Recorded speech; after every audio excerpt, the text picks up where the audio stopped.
down. All right, we are back with some more Slay the Spire. I had a last stream. It was a pretty long stream. I was trying to finish up this battle. By the way, I have it. Deal 15 damage. This is gonna double cast the lightning warp. I have the kill right now. I realized the idea I had was right. There was just one small error I had, and that's keeping streamlines in my hand when the discard pile is about to cycle into the draw pile. That's not good, because I'm denying myself of 2 extra streamlines. I don't know why I'm holding on to them. There's no reason to hold on to them. If they have vulnerable on them, just press them, and I'll redraw them in the next cycle. And I think I did that, and that made me off by a bit. Anyways, this card here ended this run and it kills him. But I want to see you guys. I want you guys to be able to see it happen. And I don't even think I played this perfectly. I was just playing off stream and seeing if I can beat this guy, beat the corrupt heart. And it's possible. But I want you guys to see me do it again. Let me go ahead and restart the battle. Hold on. Be right back. I gotta get a drink.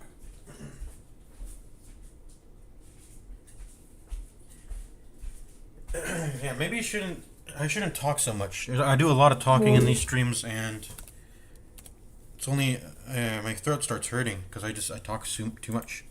But I'm trying to like narrate you guys here what I'm thinking when I'm playing the game. Sometimes what I'm doing is pretty obvious though, so I'm not going to explain everything. Alright. Putting on the audio for this one. Alright, so we're going to do the same thing. Look for that aggregate. Then we're going to skim. That way we can see there's no rebounds in here or any scrapes or rebounds. We don't want madness. We don't want to play them to get rid of them, so that's a problem. When it comes to madness, trying to land the madnesses on the streamlines. And yeah, that's really all there's to say. Oh, I messed up actually. I messed up. I meant to aggregate before skimming. I missed out on a mana because of that.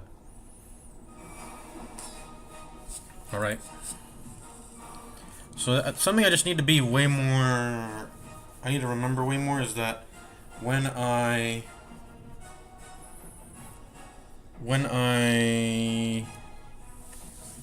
Let me think. What was I gonna say? Yeah, I need to just play the streamlines. I don't know why I'm saving them in hand. Because then I'm pretty much denying myself of the... Because that's the whole point of using Scrape, right? Is that I get 2 extra streamlines per deck cycle. Deck cycles are a big thing about this game. You need to be very... Hold on, why is my live chat not available? What the fuck? Let me pull it up again. Okay, live chat is working now. I think it is. Let me refresh the chat. Okay. Alright, so yeah, what was I gonna... I was gonna say that, just need to be way more,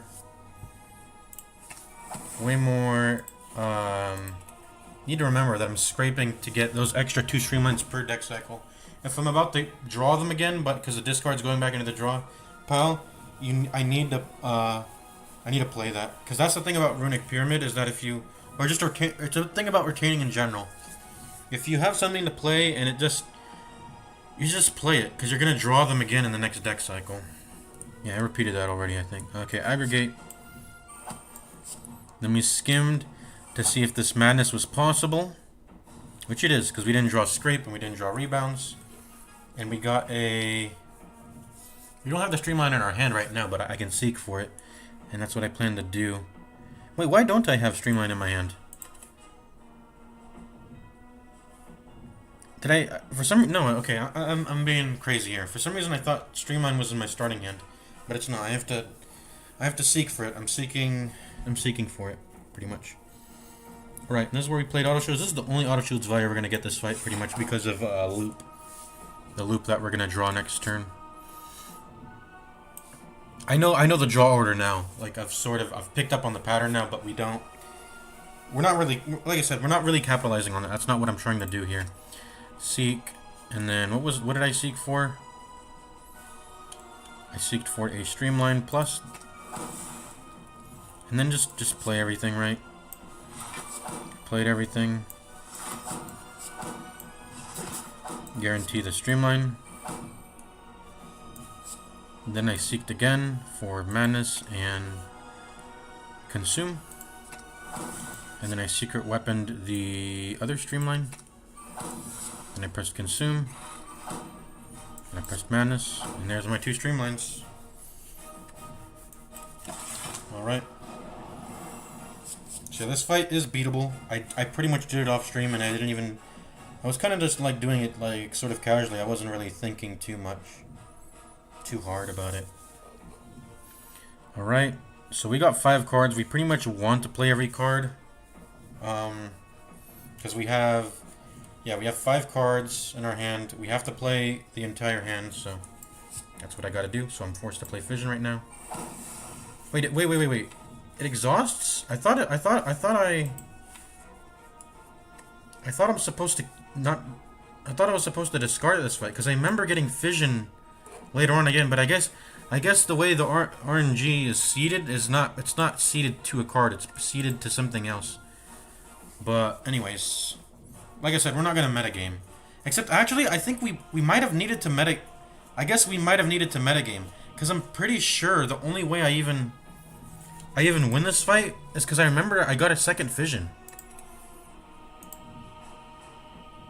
I remember I got a second Fission this fight because I discarded it rather than exhausting it. So I guess the turn I play my, the order in which I play my cards matter. Now knowing that the RNG, the order does matter. But I'm not gonna, like I said, I'm not gonna game it. Let's just try to do an actual. I know it's not possible, but let's just try to give it our best the second time. I really need that. I think I really needed that Fission, but and I think I needed that secret weapon. Wait, I exhausted all of them. Silver Spoon didn't proc on any of these, man. I actually need these. I ended up keeping a lot of these cards, and that's what actually got me that win I was showing you. Is that I ended up keeping a lot of the Seeks, and I kept like at least one Seek and a secret weapon and a Fission, but they're all getting exhausted right now. I don't know. It must be the order in which I'm playing the cards is that the RNG is affecting them. Huh. All right. Well, fuck it. We play on it, I guess. We just play on it. I mean, there's nothing we can do. So yeah, I'm just waiting to see the scrape. I like the original game plan is just waiting to see that scrape. We capacitor. Like I said, we have to play all the cards this turn. And then I ended up pirating my Wound, Cinder's Bane, and Turbo. Do I even keep my purity? I think I was supposed to keep my parity in some other, but I guess just the RNG's not on my favor right now. We don't take too much damage here. It's like 11. That's fine. This is the turn he buffs, so we gotta have our beam cells ready to go. In fact, keeping... It might have been the smartest thing to immediately Madness the other Streamline, because now my hand's just so full. Because I need to keep 2 beam cells, a hologram, so I can hologram at least one of the beam cells. I'm not allowed to press beam cell until turn 4, pretty much. Huh. Now I'm really starting to think all over again. But I guess when that time comes to it, we will have to think about what card we have to get rid of out of these 5 cards for doing what I need to do. I'm just waiting for it to appear in the next draw cycle, I guess. Except that's not really good. I don't like having to... I'm not sure I really like having to wait. Like, that kind of goes against the point I'm doing, which is if it's going to appear in the next draw cycle, I should just play it and get the value now, rather than holding it and wasting, potentially drawing it again. Just take my damage that I can get now. Anyways. Recycle the burn. Because it's not good. It's not a good card to have, obviously. I played Loop. Hold on, what's going on here? I feel like something's not right. I sort of know the moves in which the draw order goes. This is not right, I feel like. I'm supposed to be able to keep these 5 cards here. But it seems that's not going to be possible. In fact, I actually remember... I remember having to pop Beam Cell before the cool-headed... Hold on, what's going on? The turn order is out of whack here. I think I messed something up. I think I messed something up here. I don't know what it is, but I guess we'll keep playing. I had the kill there. I mean, you guys saw. Let's see. Oh, no, I think... Okay. No. I just... Okay, this is... Oh, and this is the thing. I'm stupid. I need to just... Yeah, I think this is actually where I just accepted that I wasn't going to... That I wasn't going to draw 5 the next turn. Yeah, actually, I was okay with this. Yeah, this is what I did. I was like, okay, I'm gonna draw 4. That's fine. Oh, lag. Even the audio lags. Yeah, I just said, fuck it. I'm not gonna draw. I'm not gonna do a full draw. That's fine. I have to keep these cards in my hand. And that's actually probably what I'm gonna just do if I end up seeing, like a hologram or the scrape here. I have to just hold on to them. That's just what I gotta do. And it's kind of, I mean, it's still one less draw, but we still get the next, cycle and the next 2 draws, if we can keep, you know, 5 drawing every turn. All right, 60 damage. What did we do here? Well, we gotta play the beam cells. I mean, we don't have to, but I want to get rid of some room in my hand here, and this costs 0 mana, and I have to get rid of the artifact stacks anyways. I think I continued to hold the cool-headed, yeah. And I just striked self-repaired Blizzard, right? I think that's all I did this turn, yeah. Got rid of 2 artifact, self-repair, strike, Blizzard. Kept these 5 cards in my hand. We took a fair amount of damage, but whatever, that's what you gotta do. You gotta just take damage, I guess. Because that's what I just gotta take damage. Then this was an easy full block, so we don't need to worry about damage this turn because of motion ship, which is nice. Okay, gotta remember, don't narrate everything. I mean, it's pretty obvious I have the block. It's not have to block this turn. Okay, what did I do here? Only have 2 rebounds. One of the strikes can just... I can ignore it. I'm going to... It's going to draw to 0, right? But on the next draw after that, I will do a full redraw of Medic. So it's best I do the combo... It's best I do the combo at the next turn. If I don't do it, it's going to be really bad to... I'm going to be down at 1 cycle. So it's important that I play this scrape combo before I draw the next cycle. And how did I do that?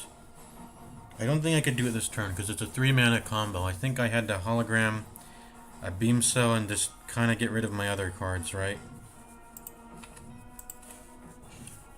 There's that slime.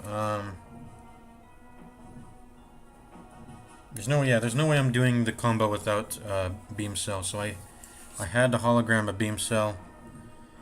And we only need 1 turn of vulnerable, so it's fine that we don't get the 2 vulnerable turn value, because, you know, it's fine. So that's what I did. Beam cell, streamline,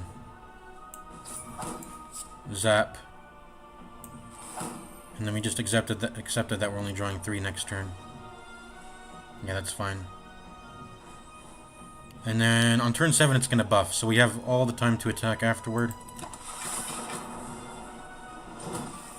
Full block. And it's okay to full block on the turns before the buff because Emotion Ship doesn't have any value activating there. And yeah, this is just where we did the combo. So rebound, streamline, rebound, streamline, and then we scraped. And this is the important thing. Play the streamlines. I'm going to draw my whole deck the next turn. I'm going to be down 2 streamlines if I don't play these now, which is 22 plus 30, 52 damage. That's a lot. So play them now. That's a mistake I made before. Not going to make it again. Deck is cycling. It's okay to play those. And in fact, I needed to anyways to clear up the hand space. Okay. This is where the big damage is starting to come in. I'm going to get hit for 90. Don't have an emotion chip. That kind of sucks to get hit with the multi attack on the turn after the buff, as opposed to getting hit with the smaller one hit thing. Because then you know, I'd rather activate the emotion chip with the smaller hit, and then be able to full block the bigger hit. But that's turn order is not favorable for us in this instance. Okay, what did I do from here? It has 2 on the Beat of Death. Do I have any mana? I do. Can I play 6 cards this turn? This is 1 card, and then I'll have 5 mana, and all my other cards are 1 mana. So I'll be able to play 6 cards this turn, and then be able to play an auto shield. So I can actually get auto shield value here. The question is that actually true? I think we do want to get auto shield value, and we have to play. The problem is we'd end up having to play 6 cards that don't block this turn.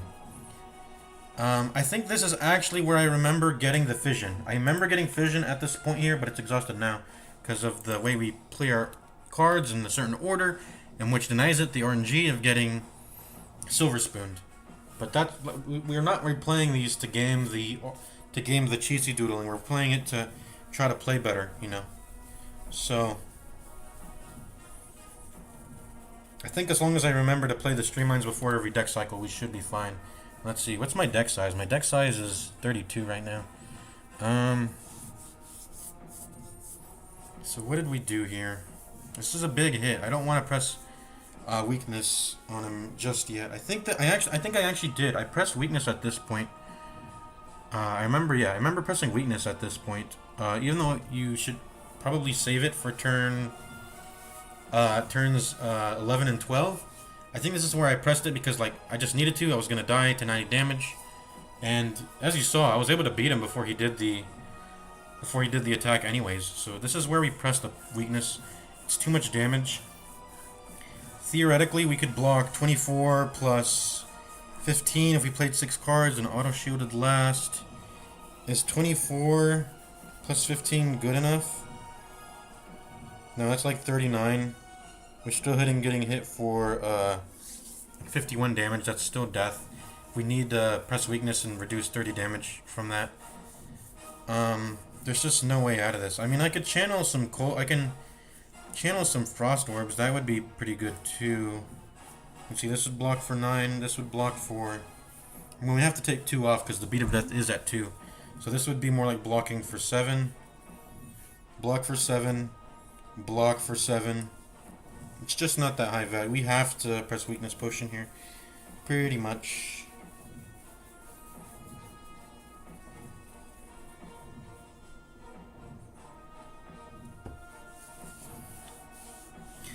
Let me see.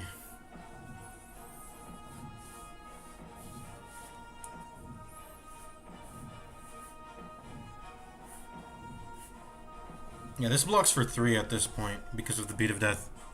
My best hope here is to just press cold snap, cool-headed, and I think it's actually not a lot. It's just not a lot. Let's see. Let me do the math here again. I'm blocking for 24.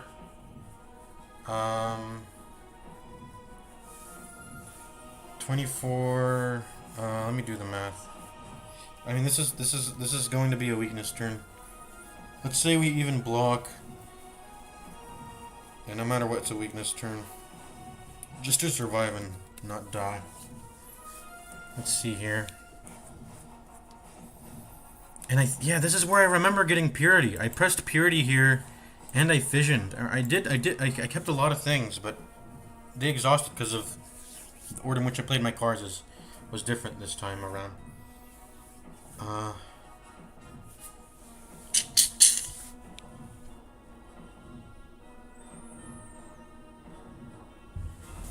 There's no way to get auto shields to proc, I'm pretty sure.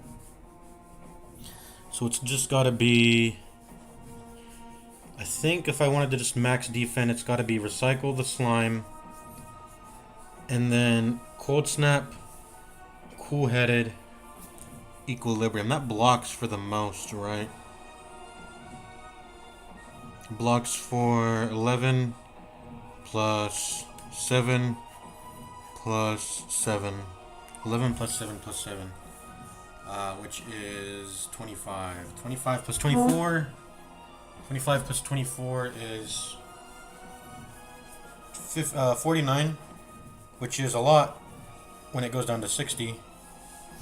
Let me do the math. 90 minus 49 is 41. It kills us if we don't press weakness. So this is the weakness turn. Let me see here.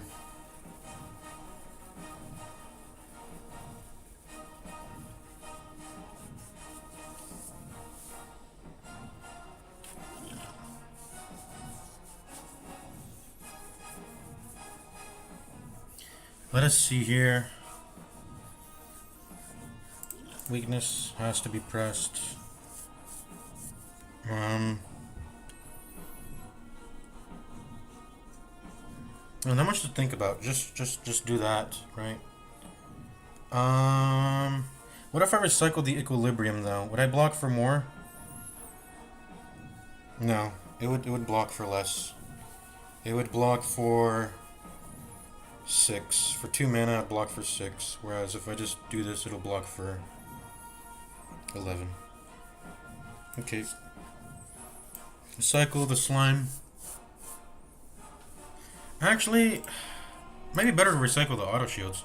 Auto shields does nothing. And it doesn't exhaust, but slime might exhaust when I press it, so. The thing is, I can actually use auto shields after the buff turn. So auto shields is actually not completely useless. No, wait, no. Wait. It is. Even if we loop always blocks at the start. It's not just the motion chip. So we have to. Auto shields is actually just useless card because of the loop. All right. We're going to cool-headed here just to see the draw. All right, nice. We got a charged battery that blocks for more. So charge battery, and then charge battery, and then equilibrium, right? Or what's more? This is blocks for 7. 7 and 3 is 10. This will just be 11 if we. Equilibrium is still better than cold snapping and defending. And I might want to wait till Cold Snap can be pressed on a vulnerable turn, which is not that much more damage, but it is damage that I'm willing to accept. And also, if Consume comes by again, then this starts to make Cold Snap block for more also. And dual cast. I think no matter what we're doing, we're pressing Charge Battery here for sure. Press Charge Battery. And we got 2 mana to work with. Cold Snap, Defend, or Equilibrium. Equilibrium blocks for more, so press Equilibrium. The thing is, I end up drawing one less if I do that. I don't want to draw one less. I still have 3 cards to play. I want to get rid of. Okay, let me think here. Actually, what are we hologramming? I never knew. I still don't. Even on the fight where I killed the heart there and showed you off stream. I still wasn't sure what to hologram. I think I just ended up hologramming Skim just to cycle faster. But I don't know if I want to continue to hologram Skim. I think I might want to.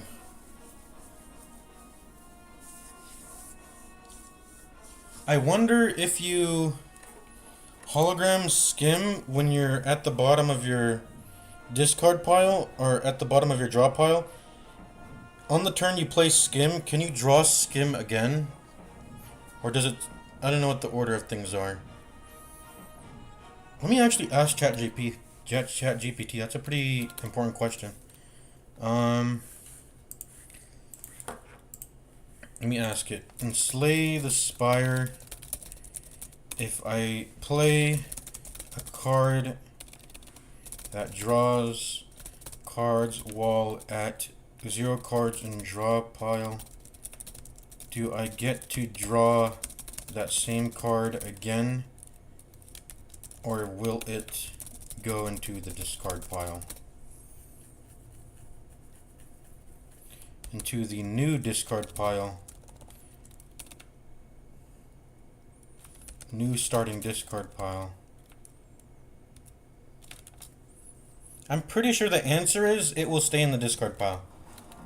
Which is why you should draw cards before you get to that point. In fact, wait. Let me think about that. Does that mean? Okay, I thought that would mean. I was thinking maybe that might mean scrape will end up in the. Because it's not. It also applies to scrape, since technically scrape draws cards. That wouldn't be so good to have it end up in the discard pile if I'm playing it at 0. At the amount where the draw pile is smaller than the amount of cards you're drawn. That way you're the thing there you get what I mean. I don't want to end it up in the discard pile.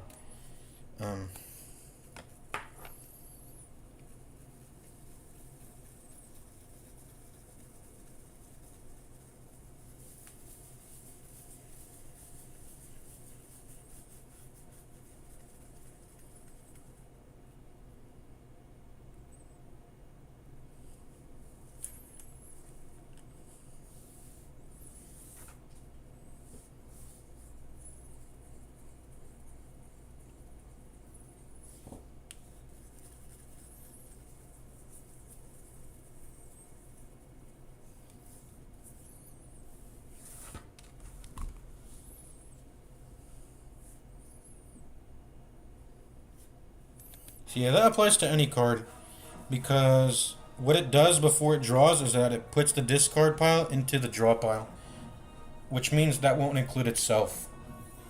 So yeah, that's how it works. That's just an important thing to note. Yeah, cycles are pretty important. It's good. It's really important with retains to not keep stuff in your hand if you can get its value now, such as damage. If you need to like wait for a, obviously you should keep block cards. You can. It's better to just keep those and wait for its value to, because then you can actually get value on that turn, obviously. Anyways, but if you can just get the value now and draw it again later, you gotta do that. You gotta do that to get maximum damage.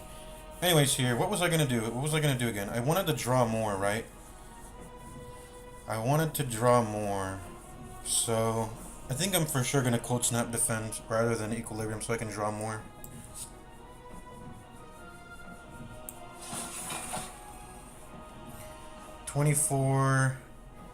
Yeah, 24 plus 32 is... It's not a full block just yet. Alright. 24 plus 35, that means we're taking 1, which is perfect. Because of a motion chip, we take exactly the amount of damage we want to take. Here.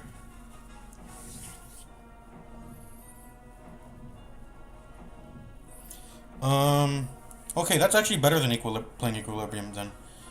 The question is, do I play Streamline? Take like 2 more damage, which is fine. But I don't get to hit them with the Beam Cell, and I don't get to... No, we have to save the Streamline. It's pretty important that we save the Streamline here. We can't not save it. I'll take one less draw for that. That's fine. This is a crucial part of my combo. Alright. Madness. This is a safe turn, and then it's going to buff, so we have 2 turns to really smack it up. Then on turn 11, we may potentially get into some shit that we need to deal with, but right now we're pretty good. Alright. First thing first, play that Aggregate. And in fact, it actually ended up working for us, huh? Because we get to play Aggregate and get 16 cards as 4 mana as opposed to getting 3. So it's actually good that we didn't draw... It ended up actually being good that we didn't draw that extra card in hindsight. I didn't really plan for that, but that is an important thing to know about Aggregate there, yeah. In fact, can we get the... I was thinking I want to get the freaking, I want to get the Madness to land. Oh, by the way, where's my 0 cost Madness? Is it in the... Where's my 0 cost? It's still in there. So we can get some more Madnesses going. I don't know exactly what I'm going to put the Madness on. I think for previous fights it was Blizzard, but Blizzard's not really good anymore. I can't, it's hard to channel new, it's hard to channel new Frost Orbs. I have to dual cast and... I have to dual cast. That's the only way to really get rid of orbs, right? It's just dual cast. I don't have any future fissions. If I had future fissions, Blizzard would be a way better candidate, but it's not a good candidate, really, right? Streamlines already deal 15. These deal 14. They would deal 1 more damage, and then they would be good madness candidates just for that. But I mean, they're not good. They're not good madness candidates. There has to be like way more damage for that. If I don't have fission, then they're not good. They're not good enough candidates. What would I want to get madness on instead, though? I still want it to be something damage related, so it would maybe be probably just scrape and not scrape, but maybe a skim and hologram. No, definitely skim, because whatever. Okay, it's gonna be whatever the hologram target is. That's gonna be the prime candidate for the madness, because then I'm gonna be playing that card twice, right?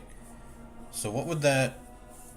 What's my hologram target? I still don't know. I think my hologram target is skim. I think it is. The thing is, how important it is. I mean, it's just always important to get to the next deck cycle, so I can see the scrape again, the scrape combo. The faster I can run through my deck and do stuff, the stronger I am. Or the faster I can close this out and not die. That's what I mean, really. So yeah, hologramming the skim, or I mean, madnessing the skim and the maybe even the hologram itself, but mostly the skim just because I'm gonna hologram it. And it's still in my deck, so let's wait to play madness until then. Let's see here. Well, right now I just got to get rid of cards so I can continue playing, or continue drawing cards. I got to do at least 4.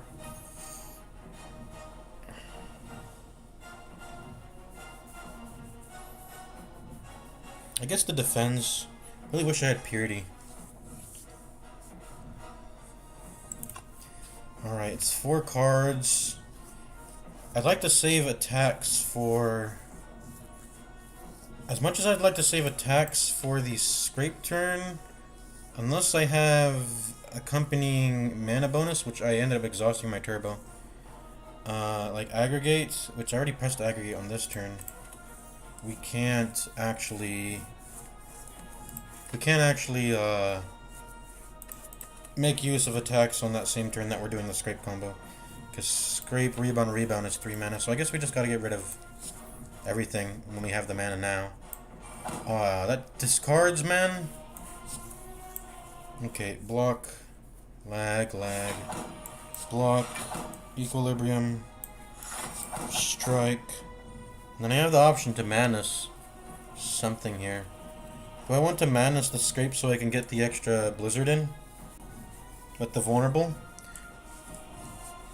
Or make the blizzard 0. Either one works.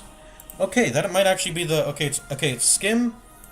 Skim is the other target. This target for this madness is blizzard or scrape or rebound. Either one of those would work. And let's do it.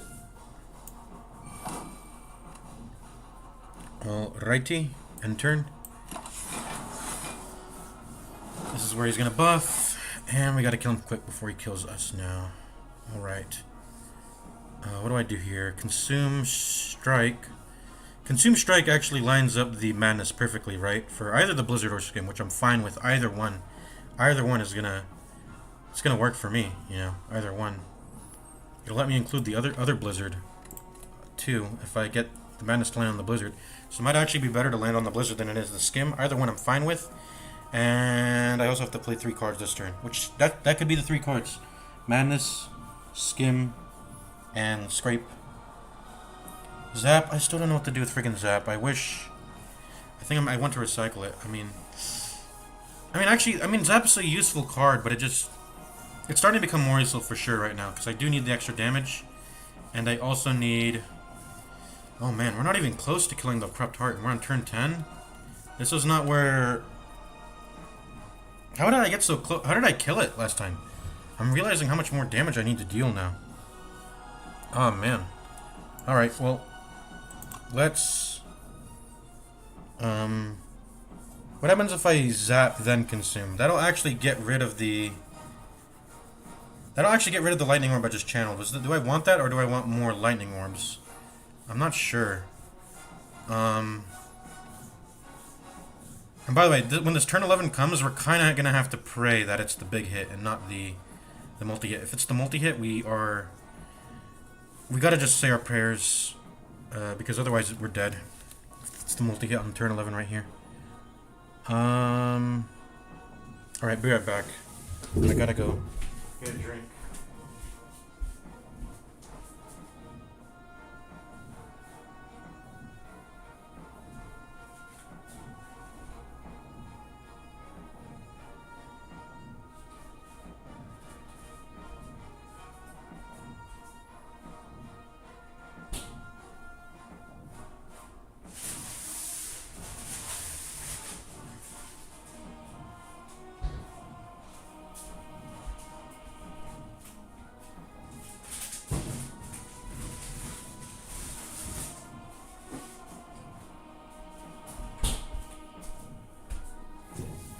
Alright, we're back. Yeah, I'm really missing Silver Spoon not hit landing on the cards I wanted to land on. But I guess we gotta just win on skill alone, not RNG, since we didn't get lucky Strange Spoon procs. Alright,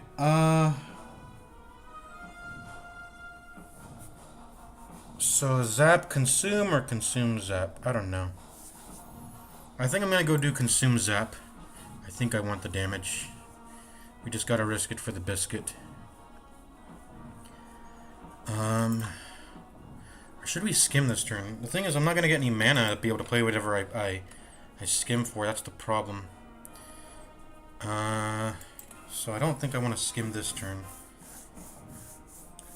Excuse me.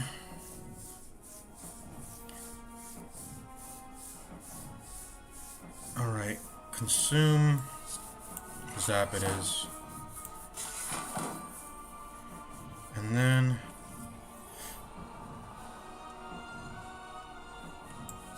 strike.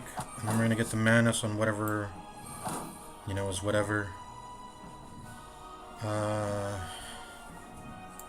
not want to skim this turn. I will end up getting...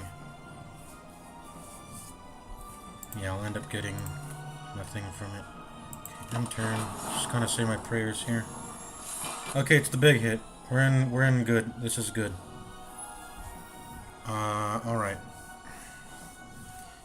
What are we playing? We gotta go for... We gotta do something this turn. Well, I got a message on Discord.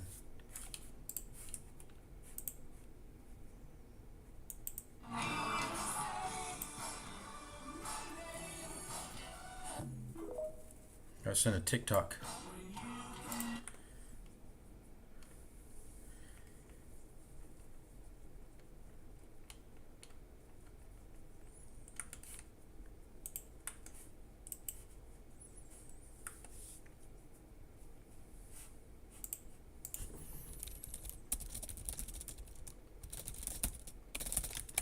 Okay, we're back.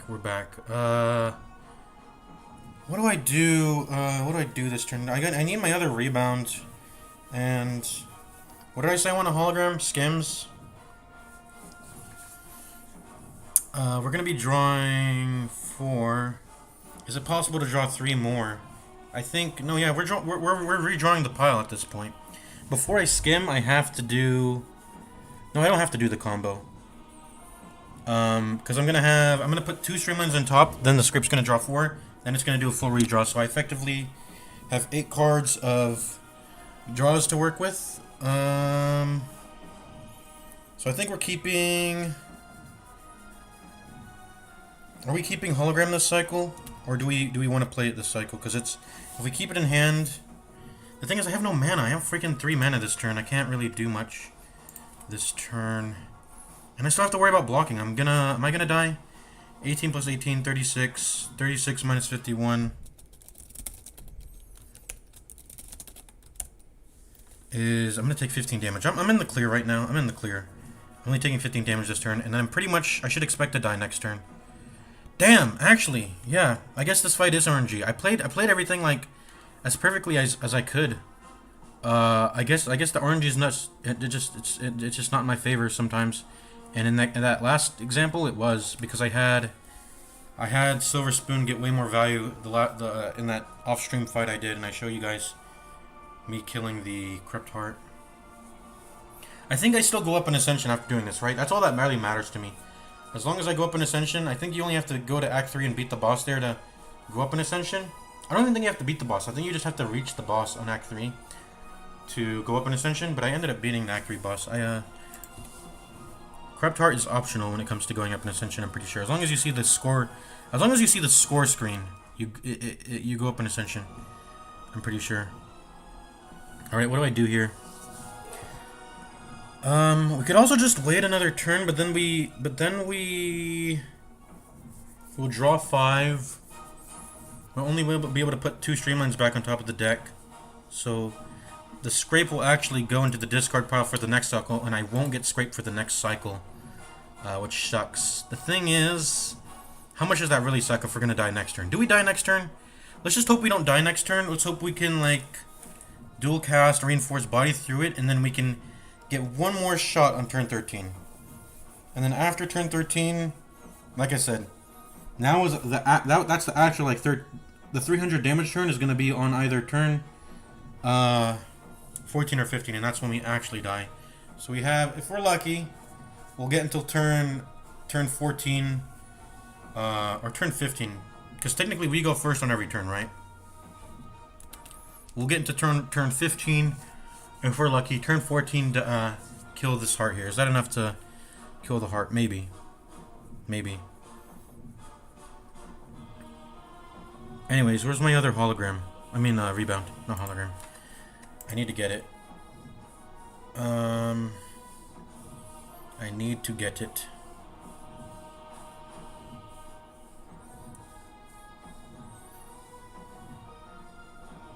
Wait. I never even thought about this. Wait, hold up. I can also rebound skim. I don't have to do scrape. Scrape is, I mean, it's there to make sure that I'm not, I don't know. Also, I need to apply Beam Cell if I'm going to do the combo this turn. Am I doing the combo this turn? I have so many components in my hand, I think I have to. Okay, so, but what are we doing? I think we're doing rebound. Rebound. No. I want my Beam Cell. Okay, this is interesting. I need to make room for skim right now. That's for sure. We need to make room for skim, and I'm probably going to draw Beam Cell when I skim, right? I think it's actually impossible that I don't draw Beam Cell. But no, it is actually possible. If I can draw Strike, Blizzard, Rebound, Streamline, but it's unlikely. Bruh,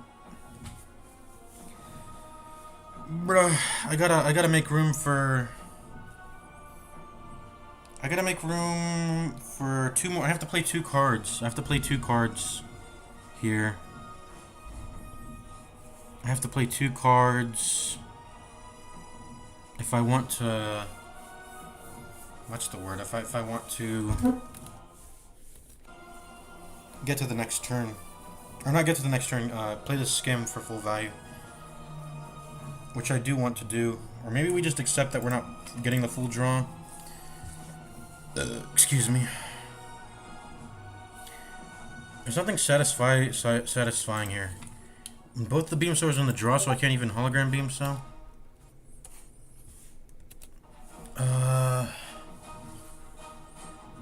What the hell do I do here, bruh?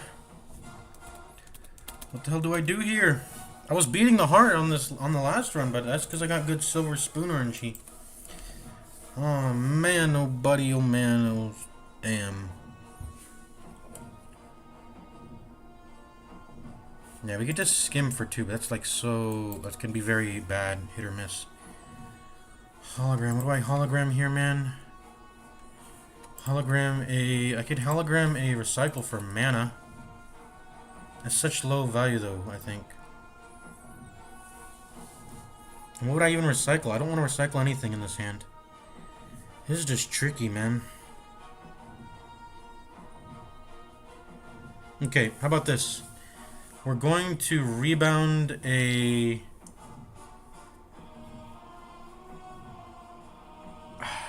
I think I'm going to rebound the streamline. I think that's what I got to do. The lower damage one, because I want to get beam cell value on the higher damage one. That's my 2 cards I got to play, I think.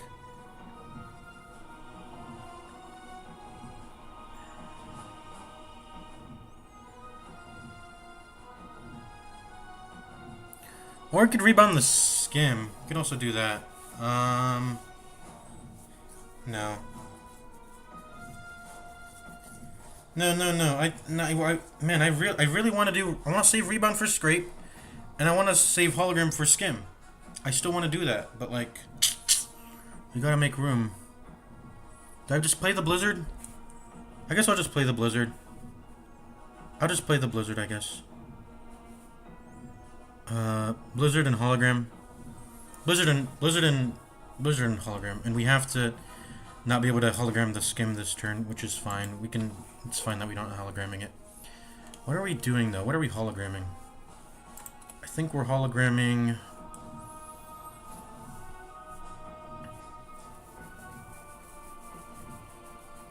What are we hologramming? Is it that recycle? I mean, what would we recycle? I would want to only recycle a strike. I don't want to recycle anything else here that I'm drawing. Recycle an no, aggregate doesn't do anything. If we want mana, it has to be recycled. What do we need the mana for anyway? This is a pretty low cost hand.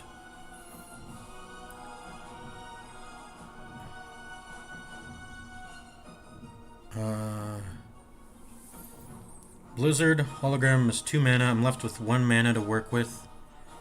If I want to play scrape the same turn, I actually have to. I have to hologram the recycle because I need mana for the other rebound. And I'm just hoping the two cards that I don't draw here are a beam cell and a strike. I want the rebound and I want the streamline at least, and I don't care about blizzard. So as long as these 3 cards are out of the 2 cards that I don't draw, I'll be happy. But I do need 1 beam cell, and I do need. Okay, I think we go in now. So hologram, the recycle, blizzard, and then what do I have to? I have to recycle something here. Recycle the reinforced body. I guess so. No, it has to be the. I don't know. The thing is, this is so efficient at providing me block for cheap mana. It's like 18 block for 1 mana. Which is 2 mana of Reinforced Body, but I mean, if I'm playing Reinforced Body at 3 mana, I don't think I should ever be playing Reinforced Body at 3 mana. I think I just get rid of this. I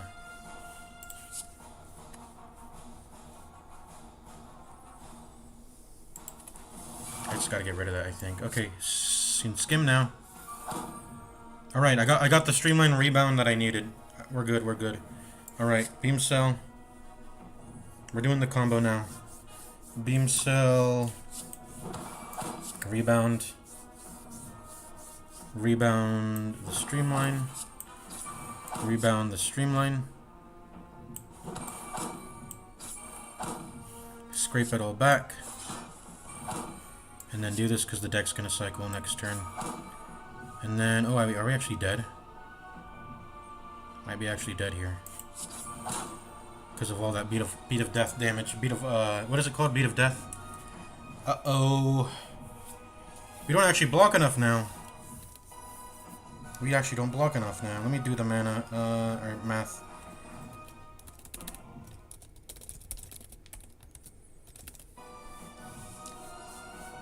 That's actually lethal for him.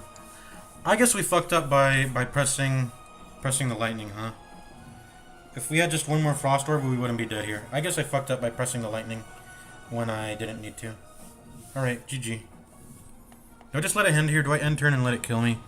Because I tried my best. I really don't think I could have done better. I mean, it's just not good Strange Spoon RNG, I guess. But I pretty much played the best I could there. I don't think I could have played better. So pretty much the entire fight hinges on good Strange Spoon RNG. Yeah. Okay. GG. I'll let him kill me. Ascension mode level 11 unlocked at least. I was never supposed to beat this Corrupt Heart anyway. It's not fair that I do because I cheated for it. Alright, I want to play another one though. I do want to play another one. I'm feeling... I don't know what I'm feeling. I'm feeling any of these three. They're all like fun. Not Watcher though. Watcher is not a fun character to play in my opinion. I'm feeling some Silent or Ironclad. Either one. Either one will be fine. Let's do Silent. I like Silent. Alrighty. Slime boss, that is a problem for the Silent. The Silent has pretty low damage compared to the Defect. Compared to every other character, the starting deck does not have a lot of damage. You really need to prioritize damage because your starting card is weak, and the card that has an extra block, an extra an extra 3 block, right? Survivor's a card that has an extra 3 blocks, so yeah, you gotta prioritize damage because just block cards. And what makes it even worse is that you have 2 extra. You have. I mean, what are the starting decks for the other characters? Let me see. I mean, let me just Google it actually. The Defect. That's not the band. Defect. He starts with 4 strikes, 4 defends, 1 zap, 1 dual cast. So he's got a pretty small deck, you know. 10 cards. The Silent starts with an extra strike and an extra defend because this is just so Ring of the Snake. I think they just made it. They did that so Ring of the Snake, just so your deck cycles perfectly in the first 2 turns. That's it. So you get like a perfect, yeah. So just so you get a perfect cycle in the first 2 turns. So you're drawing all the. I don't know why they did that. But anyways, I'm pretty sure the devs know. I'm not too smart. Ironclad starts with 5 strikes, 4 defends, 1 bash. So like 1 extra strike, but that's damage, right? That's damage. And the Ironclad just has that 1 extra card by a bash. Ironclad was the first character. That's where most of the work was done on that character, so he has the best. He's had the most time of development to be worked on because he was like the only character for a while. And then Watcher. I mean, Watcher's, yeah. And then every character after that has a pattern of having 2 unique starting cards as opposed to just 1 starting card. Which Ironclad only has 1. So yeah, this deck has problems. I mean, the Silent has problems. Extra starting cards, which suck. Low damage. And it makes it hard in the early acts to deal with that. With this character. Obtain 3 random potions. That sounds good. That's gonna take care of the early game for me. Transform a card. Obtain a curse and get max HP. That's probably not worth it. Lose your starting relic. That's the boss swap. This is probably the best boss swap character. Yeah, this is probably the best boss swap character.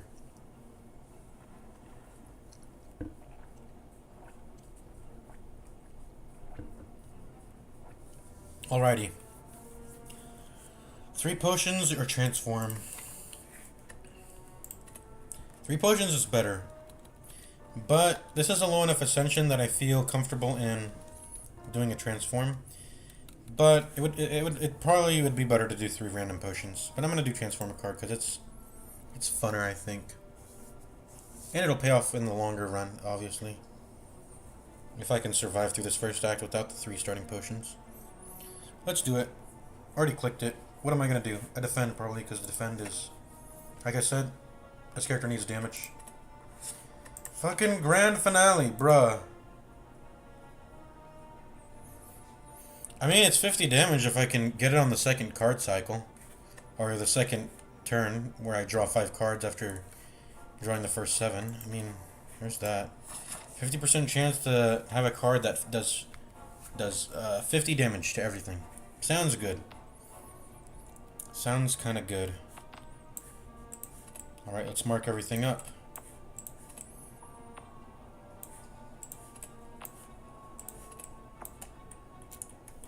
What are we doing? What are we doing?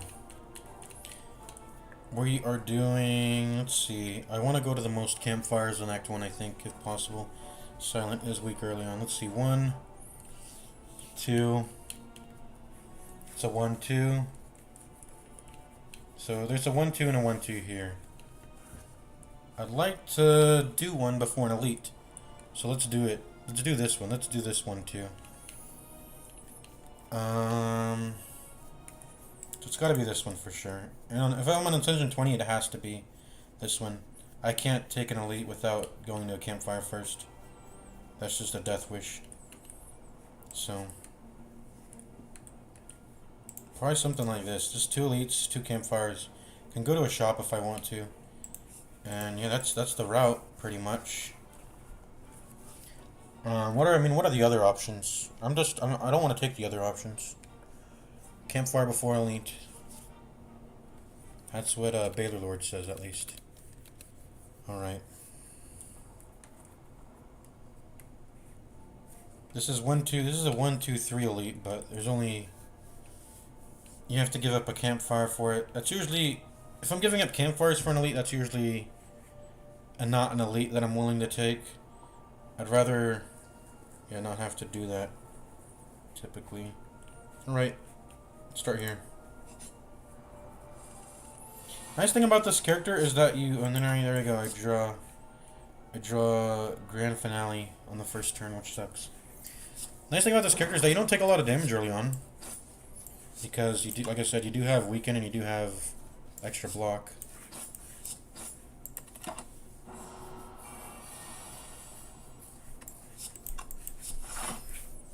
Alright. Is it good to double attack or is it good to save an extra 1 HP? It's probably better I double attack here.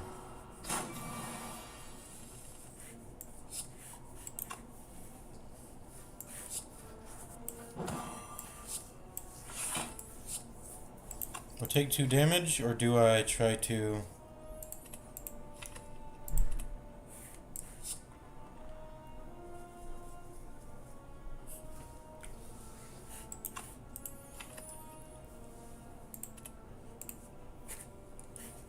If I get lucky and draw 3 strikes, this will be worth it. If I don't get lucky and I only draw 2 strikes, then this still does nothing. So I think I just block the extra 2 damage here. Oh wait, no. Okay. Yeah, that still makes sense. Alright, we got all 3 strikes anyways. Perfect. We got lucky, we got 3 strikes. Alright, Cloak and Dagger, Piercing Whale, Dagger Throw. Grand Finale is definitely one of those cards where it forces you to build around it if you want to include it in a deck. So does that mean I get Dagger Throw? Because that's what was I gonna say? Yeah, do I get Dagger Throw because then that will let me do more draw manipulation? I don't think so.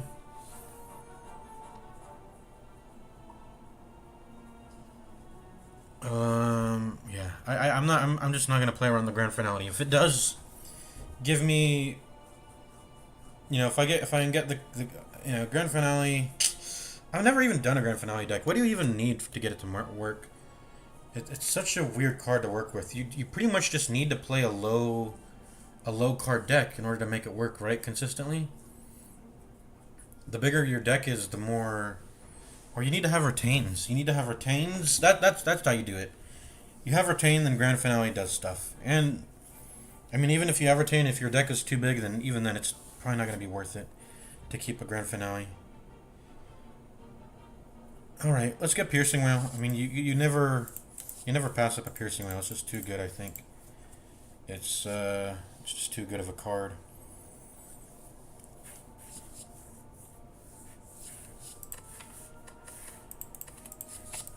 Never give up a piercing whale. It's just crazy good. I mean, at worst, it blocks for 6, but it has the potential to block for 18 or double that amount if it's a multi-attack enemy. It has potential to all. I mean, it does it to all enemies. So when AOE fights, it gets even more potential there. It's always easy to get potential with this card, and pretty much any enemy that's a threat multi-attacks. Any encounter that's a threat has a multi-attack in it or a multi-enemy fight.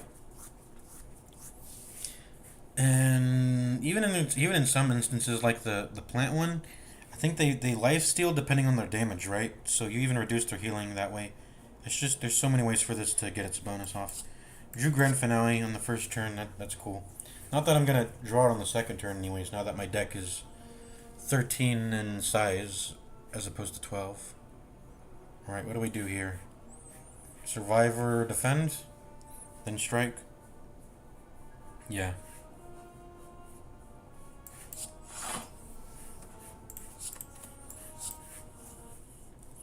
I'm holding on. I'm 6 feet and I'm thinking. We save piercing whale for a turn where I can block, I guess, one more, but regular block already. I guess maybe I should have exhausted it just so I can draw into more strikes. Yeah, I should have exhausted it then maybe. It's important to draw into strikes.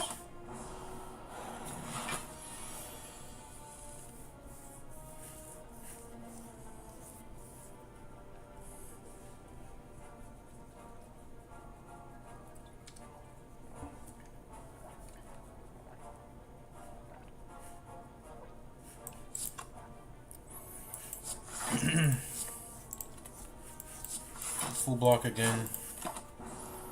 Maybe we should have gotten in our 6 damage there. But I don't know. You see, this could have been another strike. But now I have a piercing whale in here. Yeah. See the mistake I made? And I'm probably going to make it again here. I'm probably going to make it again. See? Okay, good. I ended up getting lethal anyway because I'm lucky. But that, I could have taken much more damage there if just because I didn't want to play the piercing whale. I should have played it the first opportunity I got. Let's see, what do we got here? We got Tactician, Finisher, and Flying Knee. Finisher is at best 1 mana, deal 12. At worst, do nothing. Because if I have like only 1 card in my hand, 1 finisher in my hand, and the rest are defends. Let me see your finisher. I guess I have to include the neutralize. If I can get neutralize and 2 strikes, then I deal 18 with finisher, which is nice. I think Flying Knee is better though. Flying Knee is better than finisher, I think.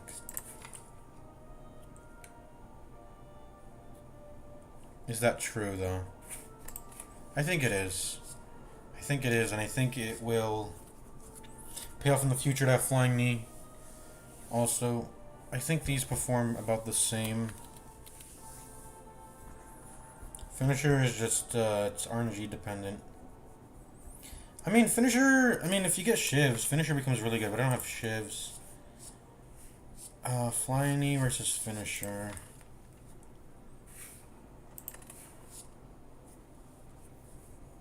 Yeah, it's just dealing, at best it's dealing 12, but if I specifically get neutralize in 2 strikes, then I'll be able to deal 18, which is really good. But that's so rare. I shouldn't count on that happening, because it's otherwise just going to be 1 mana deal 12 at best. At worst deal 0, like I said, but it's probably dealing on average like 6 if I just play an extra strike with it. Strike finisher. It's another strike in my deck then. Whereas Flying Knee, you can think of it as like 0 mana deal 8 in total. And it's good in that it deals increased damage more than a strike. Not by too much, but 8 it's better than 6. And it's gonna let me prep for next turn, which is gonna let me block more, or it's gonna let me deal damage more. I mean, energy is just one of those universal stats that you can never have enough of. Same thing with draw. So just always take whatever gives mana and draw, and you'll be good. I want more combats. More combats, more potions, more gold, more cards.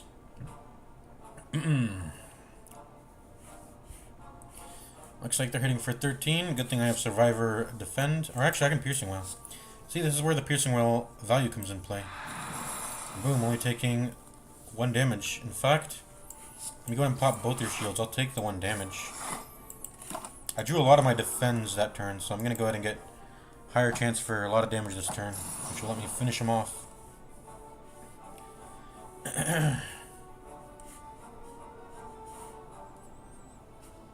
That's lethal, right? That's lethal.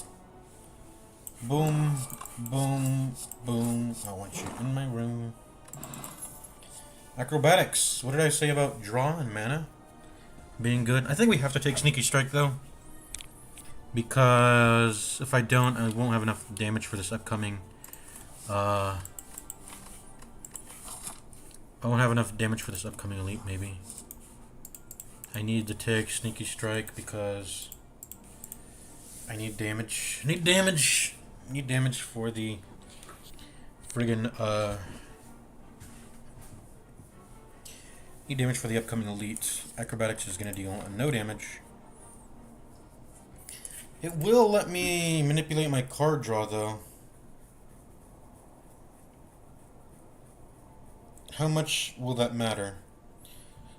I shouldn't count on freaking Finale doing any shit. Grand Finale doing anything. So we're just going to ignore that. Interacting with Grand Finale. Acrobatics, though.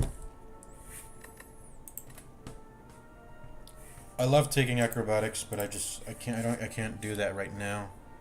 Otherwise I would take Acrobatics, because I do love Acrobatics. It's a very solid card, but it's got to be Sneaky Strike. Need the damage.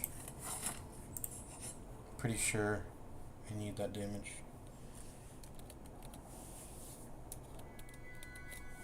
Alright, upgrade 2 random cards, lose 14 HP.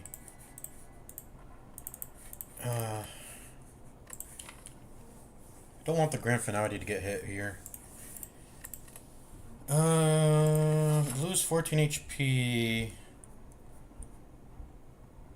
I had another Campfire for this next elite too. So I can rest at it. I can afford to take the damage. We'll take it. Piercing Lone Strike, that's solid.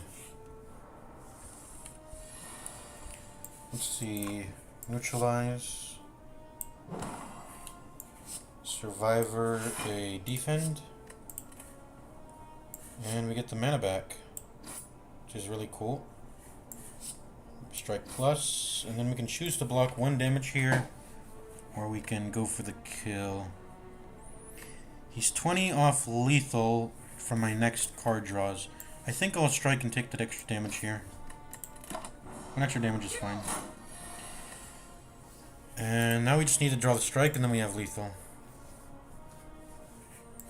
It's Piercing Whale. Defend. Flying Knee. Hopefully we can draw another strike. Alright, he's dead.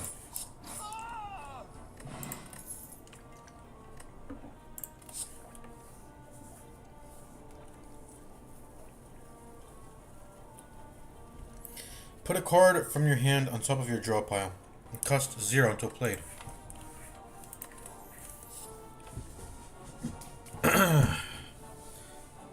I gotta stop thinking about Grand Finale. It's just a wound that I added to my deck, pretty much.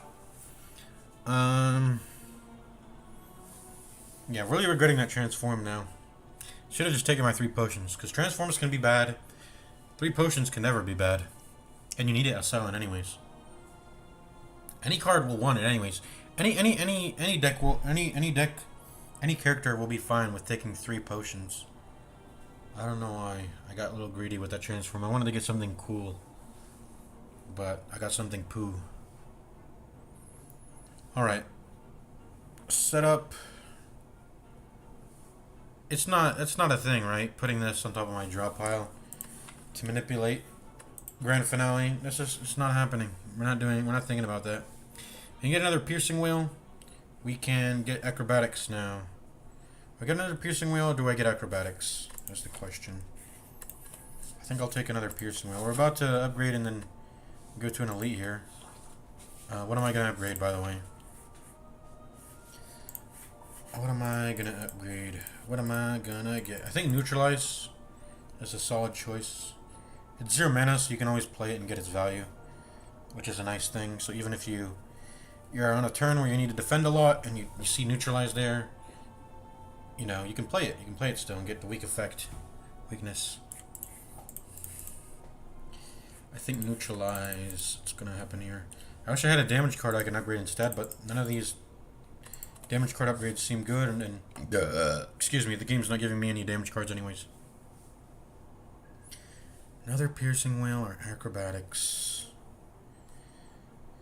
Given that I'm against slime boss, anything that's AoE is going to be feel good, so I think I get piercing whale to make that slime boss easier when it's hitting me with all those slimes, little slimes. I think I have to take the piercing whale here. By the way, setup as a card, what it's doing is it's giving you -1 draw pretty much. Just so you can make a card 0 mana. But it costs 1 mana itself. So, what that means is for you to even get a positive 1 mana value, it needs to be a 2-cost card. Right? If it's not a 2-cost card, it will... And you also can't use it that turn. Whatever energy reductions you're getting on that turn, you can't use it that turn.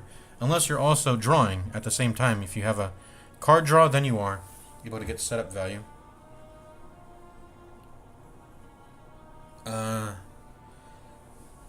Yeah, if you don't have card draw, you're not gonna... It going on top of your draw pile means that you...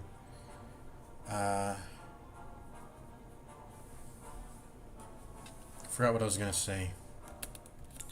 Anyways, get the piercing round. Oh shit, don't forget the regen potion.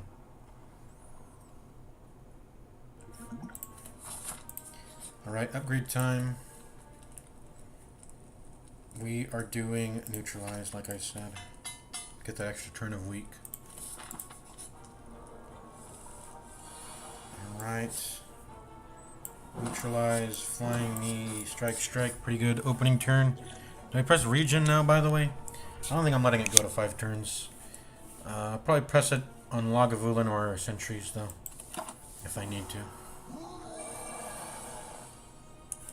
Let's see here. Sneaky strike. And plus... I mean, it doesn't matter which order. Actually, no, we have an extra mana. Okay. We have to play that then.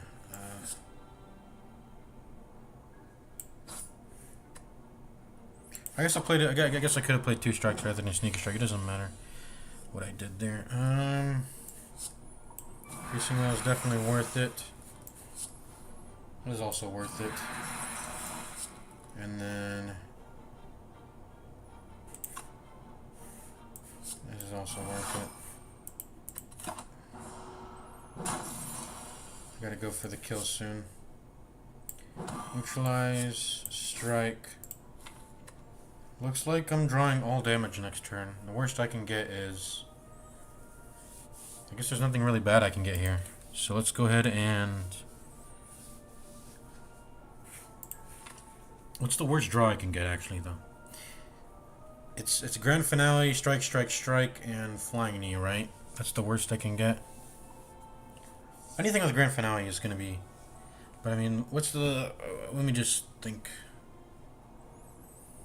The minimum damage I can deal is 18, pretty much. Or no, not 18. It'll be... Minimum damage I can deal is... Or actually, okay. The worst hand I can actually get is not drawing the flying knee. Yeah, that's actually... Okay, it's different. So, worst hand is Grand Finale, Sneaky Strike, Strike. Which will only allow me to deal 18. We need to be... We need to get this attack in. He needs to be 1 HP off. Or he'll be 1 HP off if we don't draw the flying knee. So we have to do this. Alright. Boom. That was a pretty good Gremlin Knob fight. Lag. I got the flying knee anyway, so I ended up taking extra damage when I didn't need to. But it's whatever. Alright, Gremlin Horn. I feel like this relic has a higher chance to drop from Gremlin Knob. Right? I feel like that's the case. Let me look it up. How does this... is it random? It comes from the Gremlin knobs. Okay, so you can only get this from Gremlin Knob. That is actually a thing. It can only drop from Gremlin Knob. Otherwise it doesn't. It can give you a random relic or it can give you this, right? Whenever an enemy dies, gain mana and draw a card. That's pretty solid. That's for AoE. That's for multi-enemy fights. Alright, let's see here. Alchemize is a solid card. It becomes 0 mana when you upgrade it, right? Yeah. Endless Agony, deal 4 damage. Whenever you draw this card, add a copy of it into your hand. People say this card sucks. Or rather, they say it, they say it's not that crazy. I mean, it's obviously good. It's 0 mana, deal 8. That's really solid for early game, right?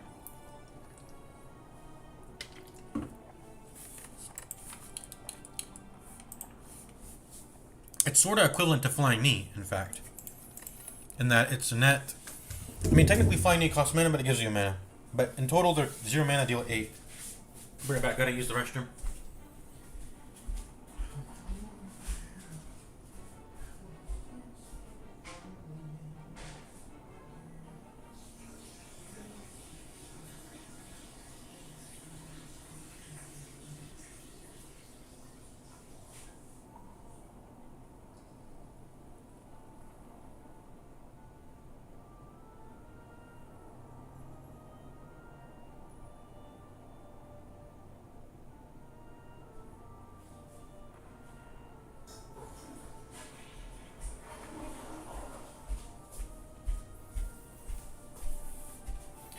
Alrighty. What time is it? Hold on, give me a moment.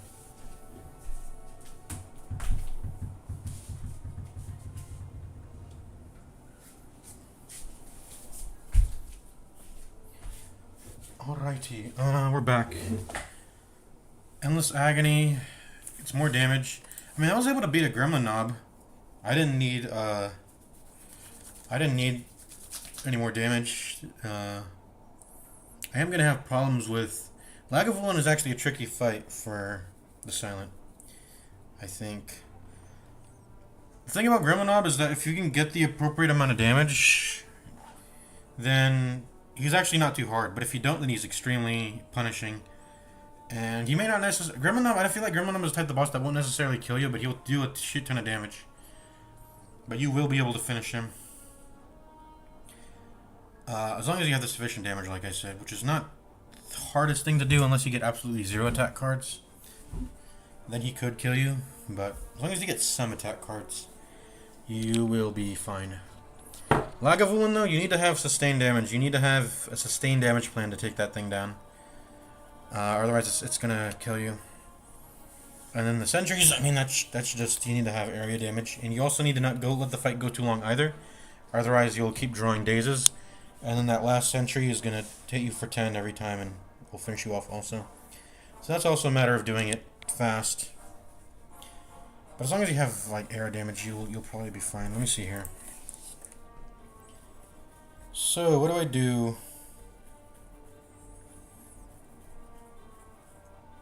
What do I do? I think what I heard about a criticism of Endless Agony is, or the thing I just remember talking to someone and saying, why don't I just hold the card and not play it that turn?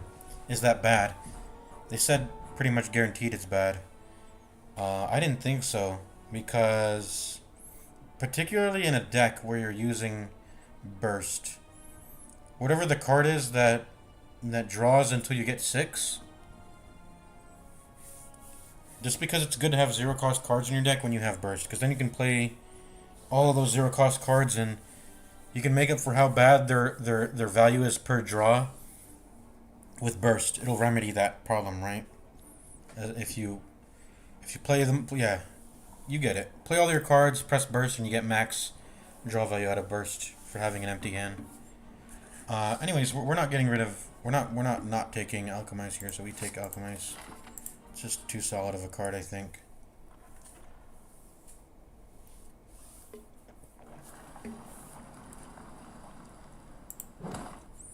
Yeah, we'll take that -5 max HP. We're fine with that. Alright. Go here. Blood Vial. That's solid. I think we gotta rest here, or we could risk dying. So, let's go ahead and rest. Such a freaking bad transform I got.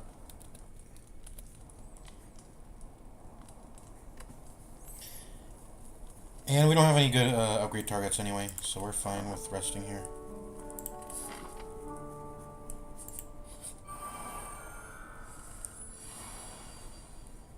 Okay, sentries.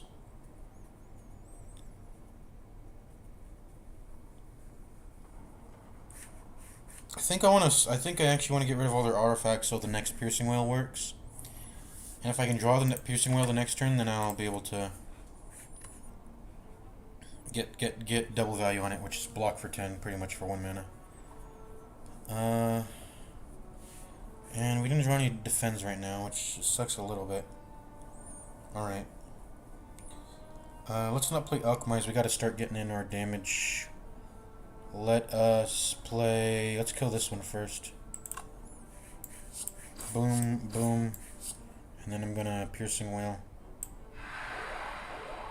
Get rid of all their artifact.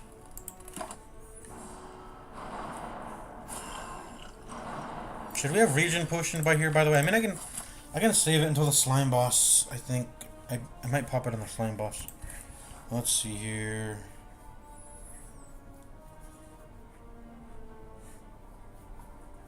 Alright, we're gonna hit Weaken on this one. And then we're going to Strike Plus. And then I'm going to Defend Survivor.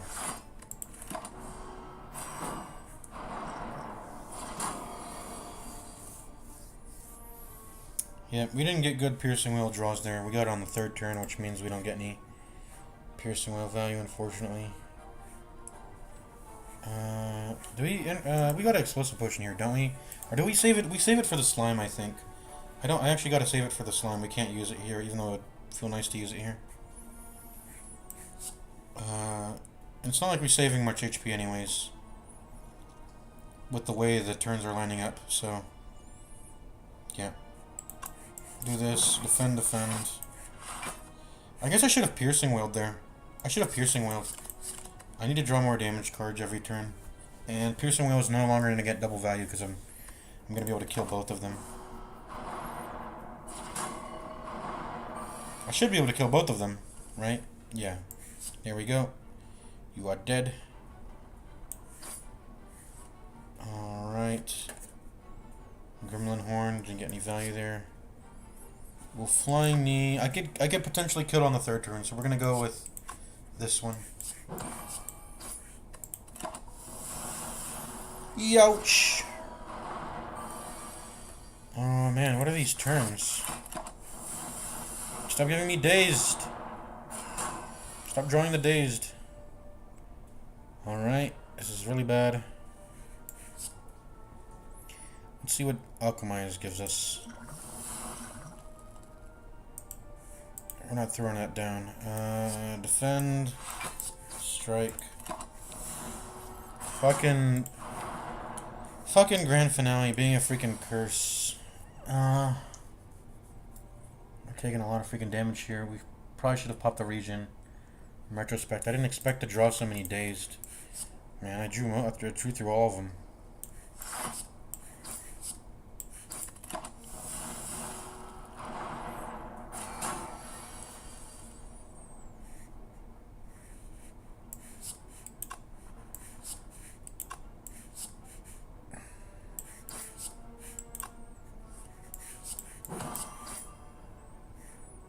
Let's get rid of this card.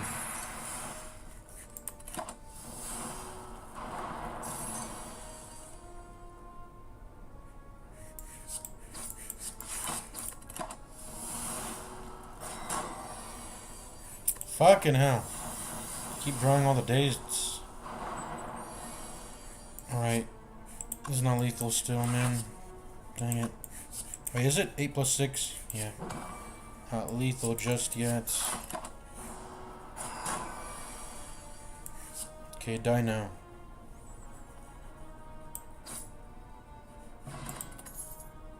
I'm gonna replay a power card, heal 2 HP.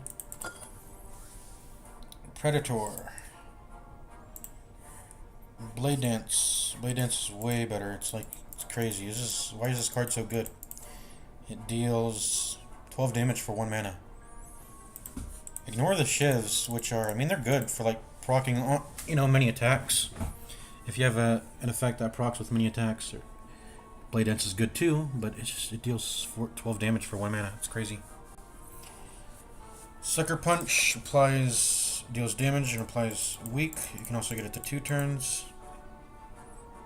I always thought this was like a tentacle, but the Silent is obviously punching some sort of monster. I don't know what it is.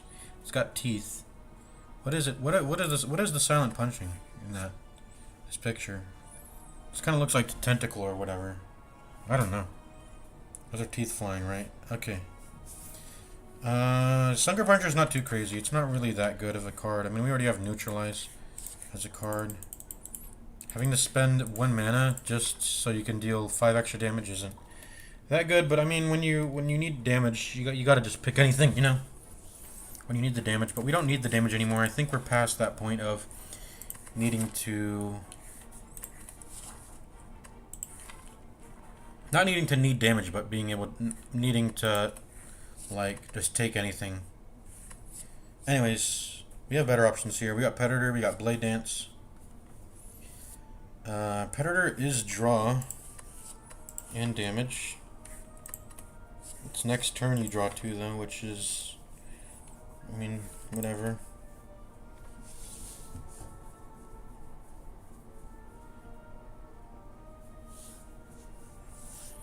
I think Blade Dance is looking better here.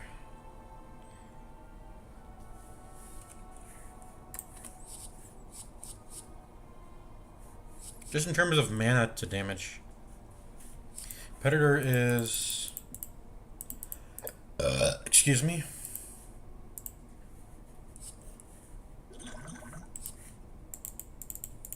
Predator is...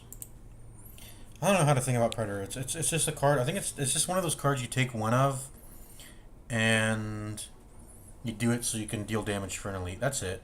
You shouldn't really think of it as anything other than that. I think spending 2 mana to draw 2 it's not reliable as a draw card. It's not too good as a card that just deals damage either because it costs so much mana.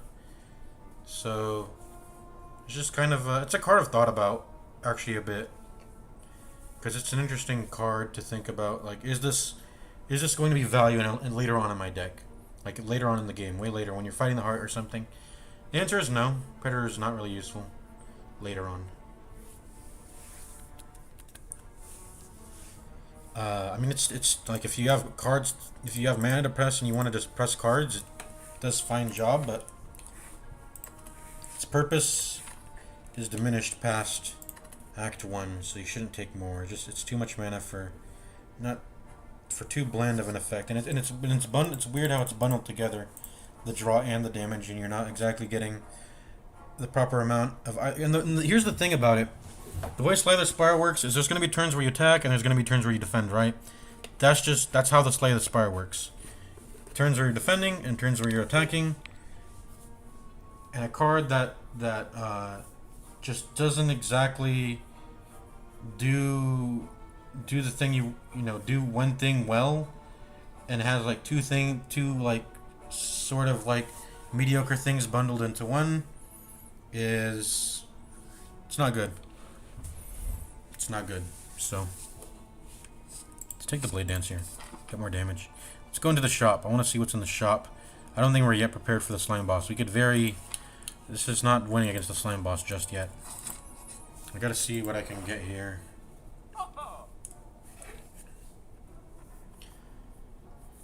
Skewer. I know what that is. That's one of the caterpillar thingies or whatever. And that card art.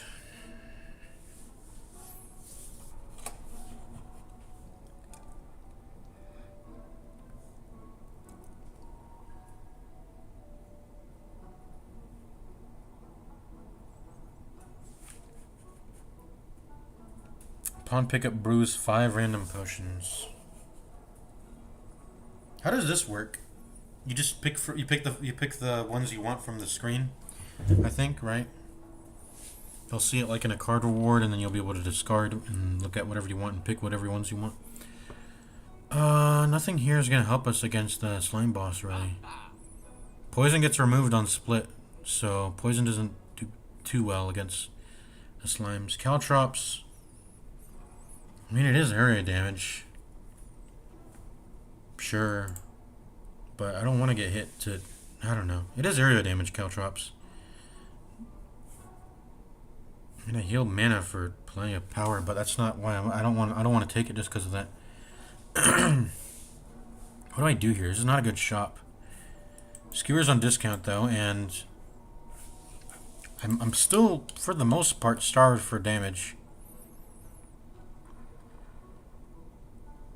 I think I have to take the skewer here. It's a skewer and a card removal, and that's kind of it. And then we'll have to pop both potions in order to win, and we'll have to rest in order to beat this upcoming slime boss. We're actually really low. We might die in the next 2 combats if we don't get good fights, because we're just solo HP, but... Okay, let's do a remove. Do I remove a defend or a strike? I did transform a defend before. I think 3 defense will be way too low. I think I have to remove a strike instead. Let's remove a strike. And let's take skewer. And that's about it. I don't think I can really take... I don't know. Do I take the bouncing flask? Or the caltrops? I gotta do some... I feel like I really gotta do something more here. Panic button. This is a solid card, mostly for Ironclad and Defect. I don't know if... Silent doesn't really have any panic button value, I think. Actually, she does. When she goes, you can use it to block, and then you can get intangible for those next 2 turns. And you won't care about having the block effect. Also, anything that gives you artifact will block this panic button thing. And then it just becomes a really solid 0 block for 30.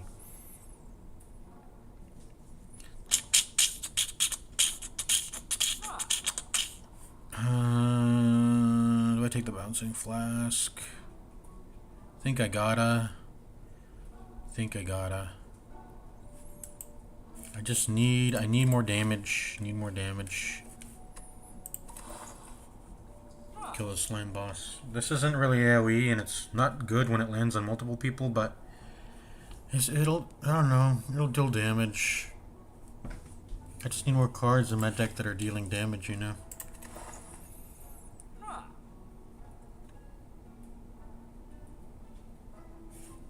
I've got 2 more combats. I don't know if the next 2 cards will save us. I'm gonna take it. I'm just gonna take Bouncing Flask, and I'm gonna go with it. Do I even take the Slice also?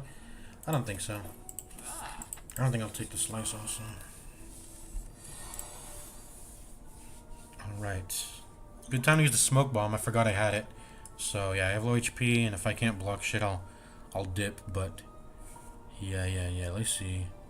Can I get the sneaky strike with the freaking Survivor man? It's not giving me sneaky strike in Survivor. I'm gonna take 15. I can block for 10. Can I kill one? I don't think so.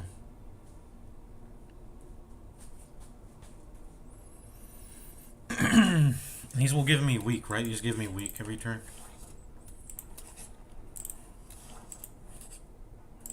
This is a hard fight, and I don't have AoE at all, which sucks against the slime boss. I mean, technically this is AoE, but you guys know that this is not gonna do shit. It's just a wound in my deck.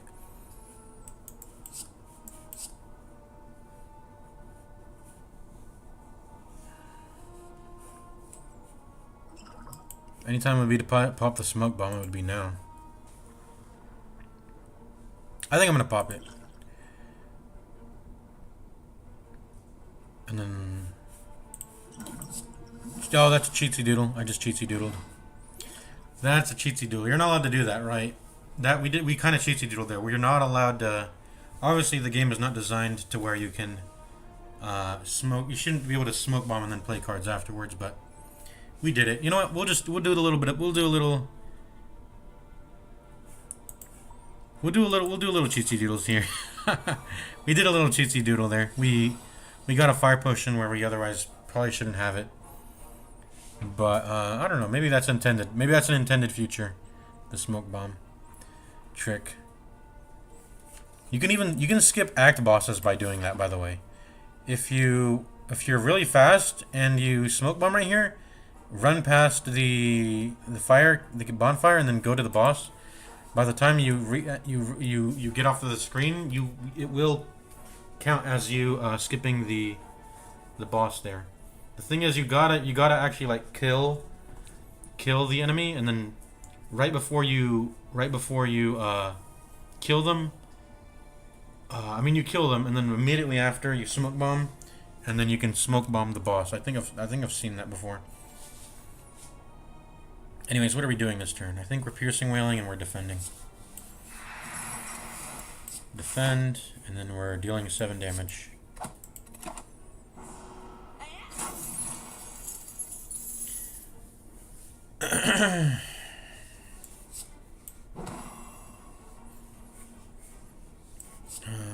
Piercing wail. Strike.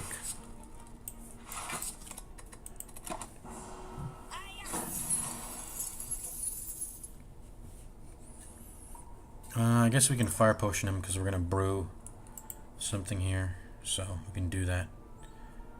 Is that a kill? 13? Yeah, it's a kill. Let's see what we get. Messing with the forge, that's solid. Alright, GG. Dead. Okay. Let's see. Concentrate, calculated, gamble, and prepared. Prepared is a card. If you do the math, drawing a card and putting it in your deck is already a -1 draw. That's sort of an innate thing you have to think about with every card you put in your deck. You get -1 draw by putting it in your deck. Because that's a very important thing to know about this game. Whatever you could have drawn, it could have been another card in your deck, as opposed to drawing the one that you're going to add into it. You got to always think about that.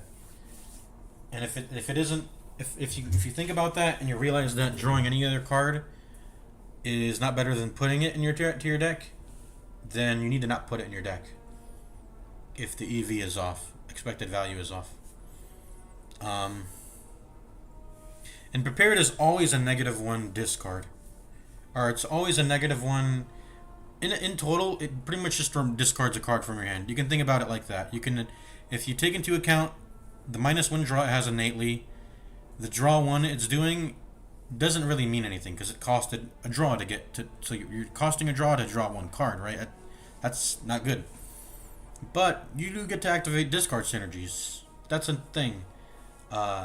You get to activate discard synergies. But it's really bad without the upgrade. When you get it upgraded, then it becomes like kind of solid. It's still a net negative draw, in your, or it's still a net negative -1 card from your hand, but you get to activate more discard synergies, and then you actually get to, and then you actually become draw positive at the very least. You become draw positive where you're drawing, you're cycling through your deck faster, this way, right? As opposed to not cycling through your deck faster. And yeah, then it becomes good with the upgrade. Otherwise, it sucks. But you get to draw one and discard one more when it's upgraded. Let's see. Calculated Gamble. What do we think about this card? I mean, it's a card that lets you get rid of any cards that you don't want to play in your hand and then get to draw more. In a way, it's sort of like Reboot, though. And I would say it's actually, compared to Reboot, I don't know. I don't even know why Reboot's a legendary card or whatever, a rare card. I think they're called rares, common, uncommon, rares. I don't know why Reboot's considered a rare card. I guess it's because it puts your discard back into your draw, right? That's its main thing, is that you get to see your discards again. But otherwise, this kind of does the same thing, and it'll even let you draw more than 4. So if you have 9 cards in your hand, you get to see 9 more new cards, which is probably something better about it. And you can also make it not exhaust. That's a big thing. Calculated Gamble. Once again, I'll say this just like I did with Prepared. You are paying a -1 draw to get its effect. So it's not like Calculated Gamble is drawing you any new cards. In fact, it's a -1 draw to your deck. But it does let you get to put away unfavorable hands. It lets you deal with RNG, right? If you get, oh, this is a bad hand, all I got are defends on an attack turn, or all I got are attacks on a defend turn. Let me Calculated Gamble. That's where Calculated Gamble becomes a solid card that it's pretty much the same as Reboot. If you draw 5 cards, that is, you draw 5 cards, you put away 4 cards, and then you'll draw 4 cards. It's kind of like Reboot in that way, except it doesn't reshuffle the discard back into the draw. That's kind of an important detail. Let's see, Concentrate here, though. Concentrate with Skewer. I think I take the Concentrate. If I Concentrate and remove or discard 3 cards, I'm going to get 14 damage back with that. I can also get it the Sneaky Strike value with the discards. So I can make this become a 0 mana card. I think the Concentrate is too valuable here. Yeah, I think we got to take the Concentrate. We're losing a lot of cards though. So, I mean, look at it. It costs a card draw in itself. So if it's in your hand, you'll have to pick out of 4 cards. You'll discard the other 3, and then you'll get 2 mana. And pretty much the only value I'm gonna get out of this is with the Skewer. That is a problem. But if I see it with the Skewer, I'll be able to get a lot of good damage in per cycle. Yeah, now that I think about it, maybe that's too much discard. I would have to upgrade it if I want to take it, I think. Gremlin Horn will let me see more energy and discards, though. Particularly when the... Wait, no. Gremlin Horn actually never goes off. Because I'm never killing anything. It's always splitting before I can kill it. So Gremlin Horn's like a useless relic here. I guess it'll proc like 2 times. It'll get to proc 2 or 3 times when I get to the small ones. And that's when I'm actually officially killing them. Let's see here. What card do I take?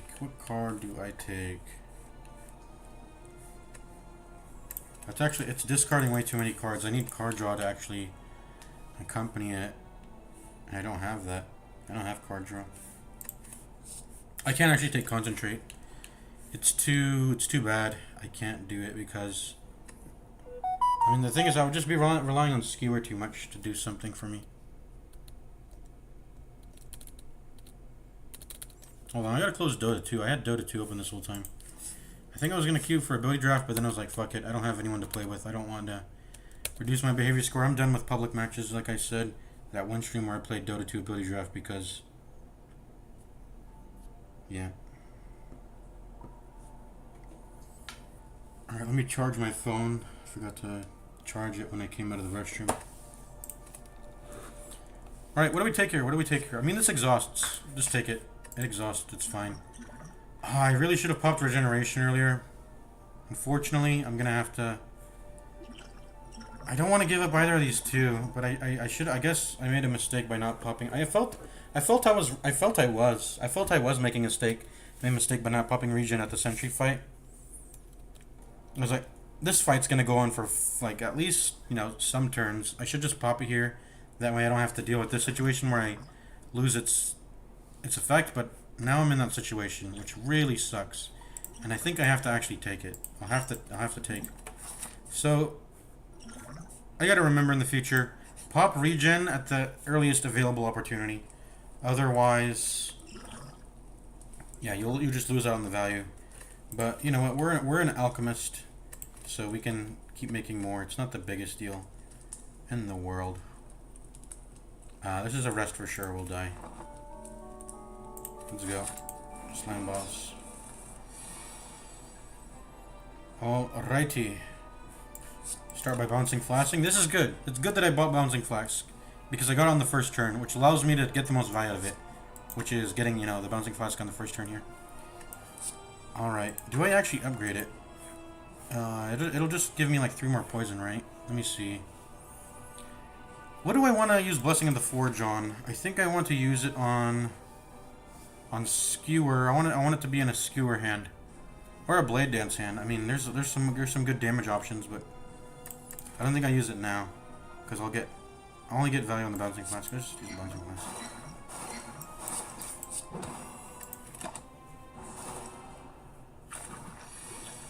Oh, should I drink the potion? I don't think I need power potion, since I got a good, like, solid bouncing flask turn 1, which will let me get the best value I can on the first turn. Because dodging this first attack he's gonna do, what does it do? 38. Dodging this first slam is very important. Without dodging this slam, it'll make the fight much harder. But I was able to address it by getting a lucky bouncing flask turn 1. All right. Is it Blade Dance? Is it Blessing of the Forge time? I don't think so.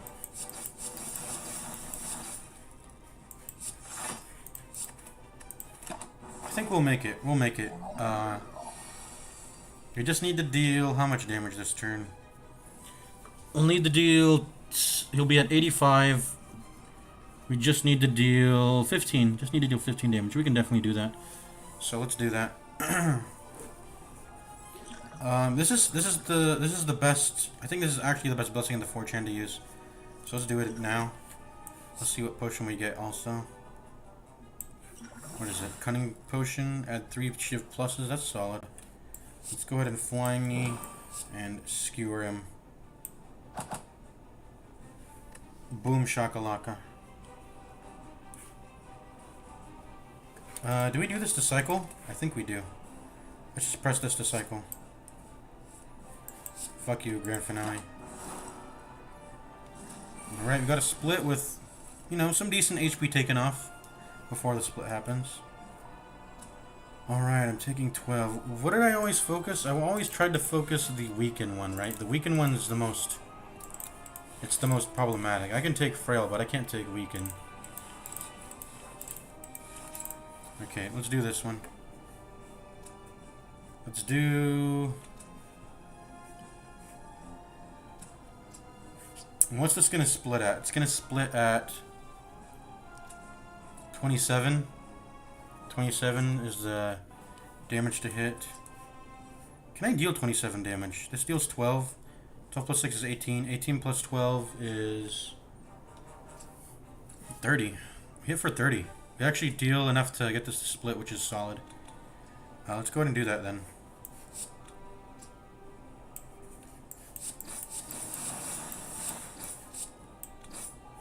There, we got a split, which is nice.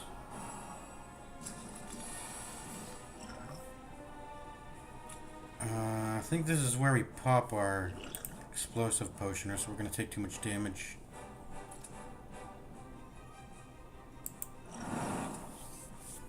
Alright. How much damage we got to do? 9. Yeah, let's do strike, strike, We got mana back. And let's see. Defense strike, right? Yeah, defend survivor, I mean. Go ahead and do that. It's not even that much block though, but we'll take it. Actually, no, I won't take it. I'm just gonna bouncing flask. Or no, I think I will take it then. Okay, we'll just take it. I was thinking I maybe should have bouncing flask there, but I could get some pretty bad hits, I think. Alright, good piercing will value. We'll go ahead and hit the bigger one. We'll go ahead and defend plus. Get rid of a slime. We take 9. Alright, good turn. We got some room to breathe here. Let me go ahead and deal. Let me see here.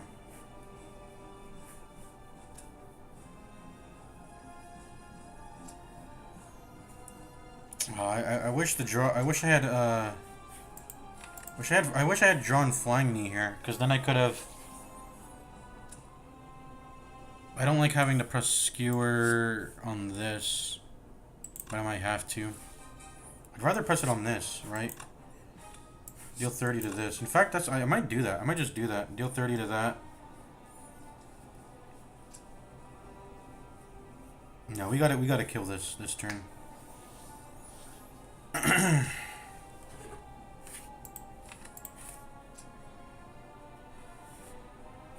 Okay, this is what I'll do. I'll do. Can I actually get Grand Finale to here? No, because it'll discard the Grand Finale. I'm stupid.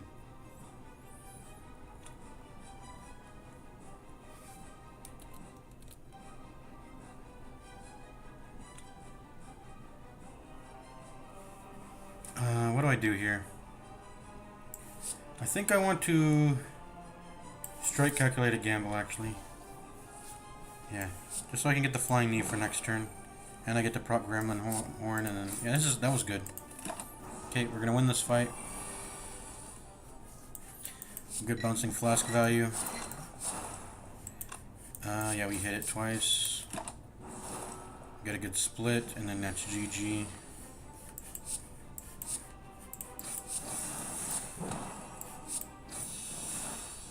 Alright, GG.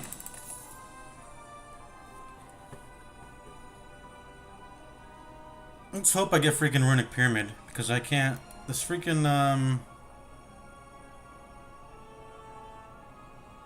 what is it called? This freaking Grand Finale is so useless right now. You cannot draw additional cards this turn. Reduce the cost of all cards in your hand to 0 this turn. That'd be good if I had more draw.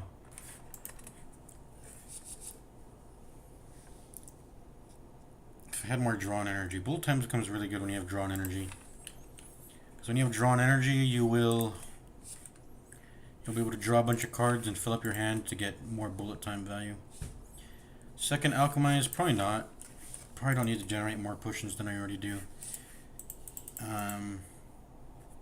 Alchemize is sort of like self-repair in a way where it's a card that will get value on the easier fights and let you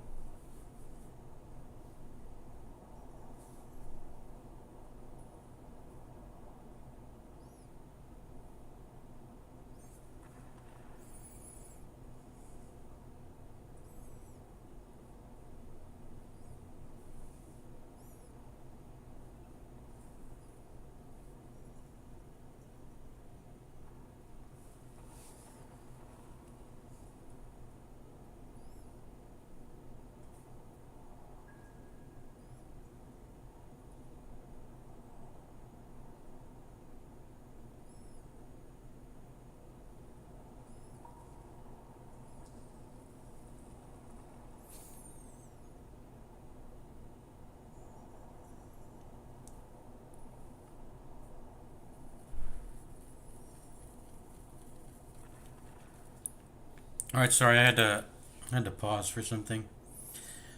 Let me see. Yeah, Alchemize is not good. It's sort of like taking another Alchemize would be like taking another self-repair. It's like it costs mana to play and doesn't do anything in that fight. But if you're able to play it on a turn where you have the opportunity to play it and you have spare mana, or it's like the end of a fight and you're just closing out, then it lets you build up value right from that, and it can accumulate if you're able to stay on top of the normal fights, and it'll give you a bonus at the by the time you meet something hard, like a the boss act, the act boss, or a what am I thinking, or an elite, or whatever, whatever hard encounters up next. So having two of them, not good. I already have an alchemize, and maybe if it costed if it costed 0 mana for sure, but it doesn't cost 0 mana by default. And probably be OP if it costed 0 mana. Okay, Journaling, perfect card. You can never go wrong with it. It's just mana. It's just mana and draw. You just take it, and you'll feel good. So I think I take Adrenaline here. I think I take Adrenaline. I do have some pretty costly cards in my deck, though. I have Sneaky Strike, Bouncing Flask. Skewer doesn't really cost mana, so it's not going to work on that. But let me think here.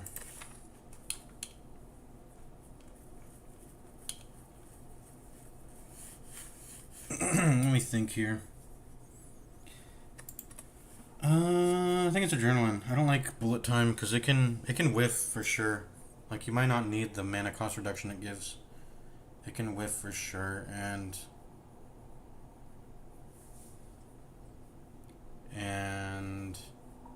Adrenaline is just always gonna work, so I take Adrenaline. You can't have too many Adrenalines in your deck. That's like a fact. Keep playing them. You'll get draw and you'll get mana, and you just keep playing them over and over, and you can't have too many. Excuse me, what is this? Ectoplasm. I don't think I'm taking Ectoplasm. Let's see. Ring of the Serpent. This makes... I've never really... I mean, this card... If you think about it, it only pays off by the third card, or the turn 3. You draw an extra on turn 1. You draw an extra on turn 2. Boom. You pretty much get equivalent value to Ring of the Snake. But by turn 3... that's when you actually get any value. Otherwise, it gets negative value on turn 1, positive value on turn 2. And I guess it is spaced out. It's spaced out as opposed to drawing a bunch of cards on one turn, which makes... which is an important thing to note, because if you draw... I mean, when you're playing the Silent, drawing 7 cards at the start of battle, you can't actually use all the cards that you're drawing anyways. You need like 7 mana to do that. So, yeah. Let's see here. We can also get Empty Cage. Empty Cage is solid. And you can kind of think of it as drawing an extra 2 per card per deck cycle. How fast does it take for me to cycle through my deck, though, at this point? It takes me, let me think. Do I have any plus draw cards? I guess I have Adrenaline, yeah. So it takes me, I guess, 20 minus 2, 18. It takes me like 3 or 4 turns. 4 turns. So every 4 turns you draw 2. How useful is Empty Cage in that sense? Probably not too useful. It's all. I mean, you can't really think about it that way, because when you do have, you're not just drawing 2. You're removing 2 cards that could be dead draws, which that's a variance RNG sort of consideration too. But generally speaking, removing cards, you can think of them as drawing cards per cycle, and unless your deck is already small enough, it's not going to matter too much. Removing cards, that is. You shouldn't prioritize removing cards over card draw, which, okay, Ring of the Serpent is probably the best one. Now we just need to look for mana. Look for mana. We're drawing extra card every turn.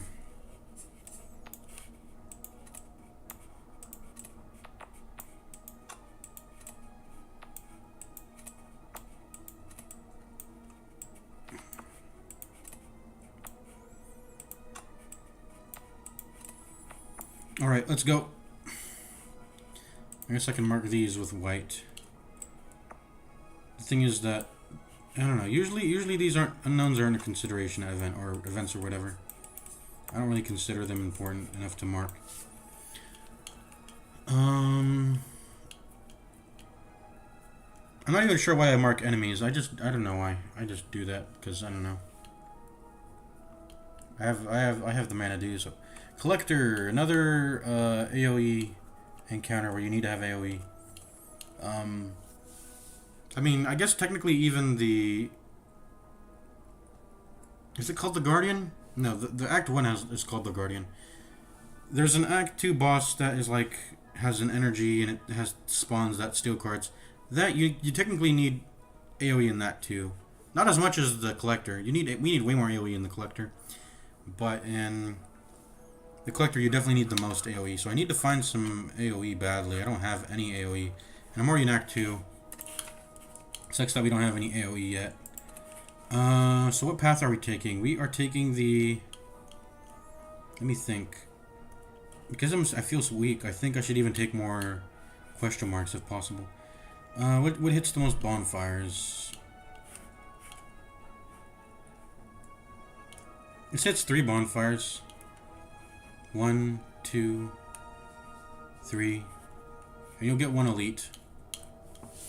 What has the most elites, though? I'll be willing to take 2 bonfires, 2 elites, I think.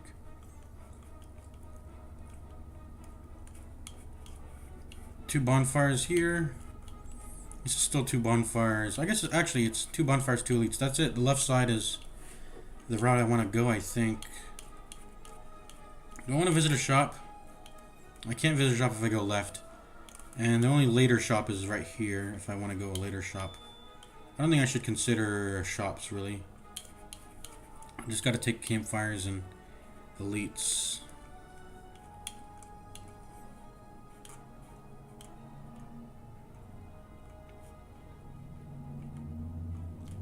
I'm taking the left path for sure. I'm taking the left path. And like I said, I think I'm going to go more events because I'm going to have some struggling for the early fights here. Alright, what are you? You should be easy, right? Yeah, way easier than the freaking thieves. Let's make you deal 0 damage. That's going to be solid. Let's draw first, though. Let's draw first. Let's make you deal 0 damage. Let's go ahead and flying to you and strike you and... excuse me. Actually, I didn't get good value out of doing that there. I probably shouldn't have done that. But, I mean, it's exhaust, so it's 1 less card to draw, which is like, good. And if I can get the value now, then I'll take the value now. Let's see. Always starts with Folk, followed by Hex. Now alternates between a 50-50 split of Debilate or Drain, and then a 40... And then a 40-60 split between Zap and Poke.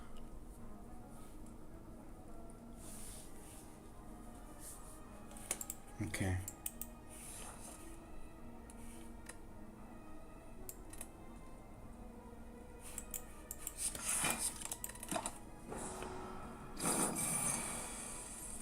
Alright, Bouncing Flask is in. Let's go ahead and press it.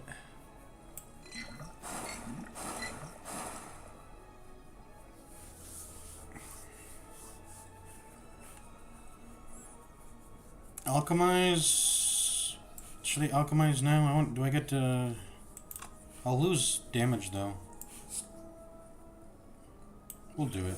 Listen to the Forge.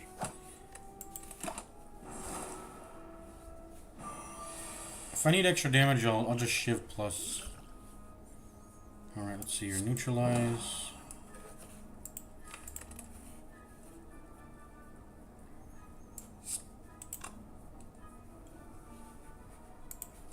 What do I got? We will play a non-attack card. Drop pile, that kind of sucks. Okay. Defend, strike.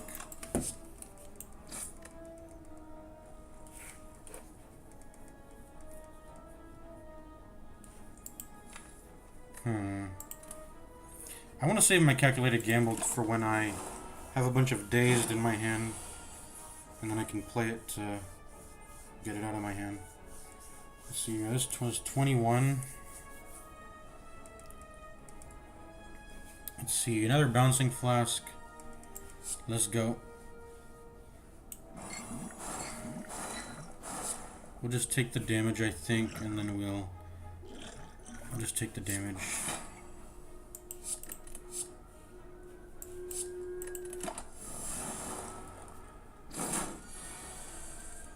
Alright, 15. Now I just need to deal 17. I got enough damage for 17, right? Yep, you're dead.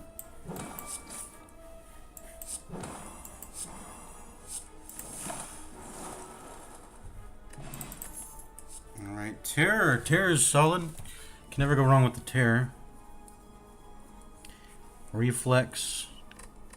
An Acrobatics Plus, though. An Acrobatics Plus. That's really solid. I'll take that over a Terror. I feel like I'm going to be needing some damage soon, because... Yeah, I'm going to be needing some damage soon, I feel like. The thing is, I have damage with Bouncing Flask for single targets, I realize that. But what I don't have damage for is for AoE fights. But as long as I have good single target, which Bouncing Flask is not good single target, it loses value the more enemies there are in a fight, which sucks. That's the quirk about it. There's a few mana cards in the game that are like Bouncing Flask, where it'll target a random enemy, and that's not so good in a AoE fight, obviously. Let's see here.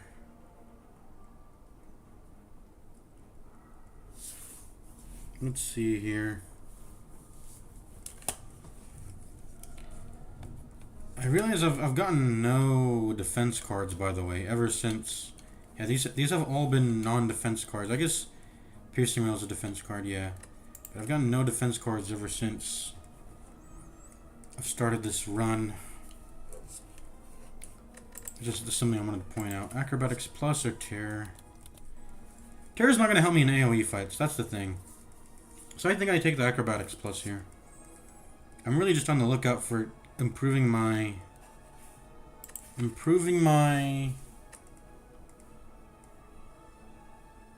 on the lookout for improving my freaking AoE damage. Which... these don't do... How much discard do I have? Just Survivor? Yeah, I'm gonna need more... Actually, no. Calculated Gamble is a discard, but I'd have to draw into Sneaky Strike after calculating Gambling if I want to get value there. Let's see. I think I just take Acrobatics Plus. Let's look at some events. Maybe I should have taken more fights because I have Blood Vial, but... 2 HP is not enough to justify going into a fight. Getting 2 HP back if I am going to take away more. Sure, 75 gold for a card remove is really solid. Alright, what am I taking here? Take another strike? I think so. Take another strike out. I think I actually want to take this fucking grand finale out. Did I remove... I think I had the opportunity to actually remove... Oh, whoops, my bottle just fell. I think I had the opportunity to remove a grand finale, but I chose not to because I was hoping I would get something that might... A Act 1 relic, like Runic Pyramid, that might synergize with it. I think I think we're past trying to find a way to get grand finale to work now. I think we're going to remove it. I think we're going to remove it for sure. Goodbye. You're a useless card. Take another event. I mean, actually, this is the same thing as taking the combat, then the event. But I think taking the event first is probably better. I just realized I was going to take the amount of random encounters anyway. In Loth.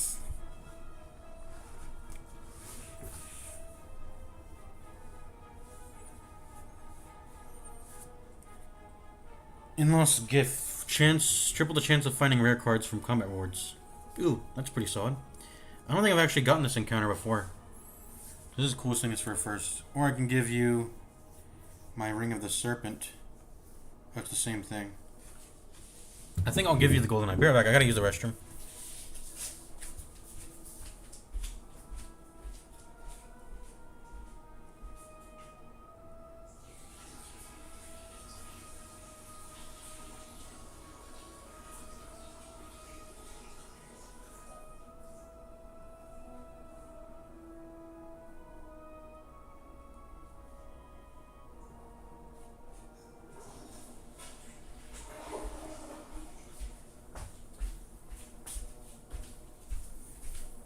Okay, so the thing about, I think I'm gonna give up the golden idol. The thing about gaining more gold from enemies is that gold is not actually a, it's not as good as a resource as you might think.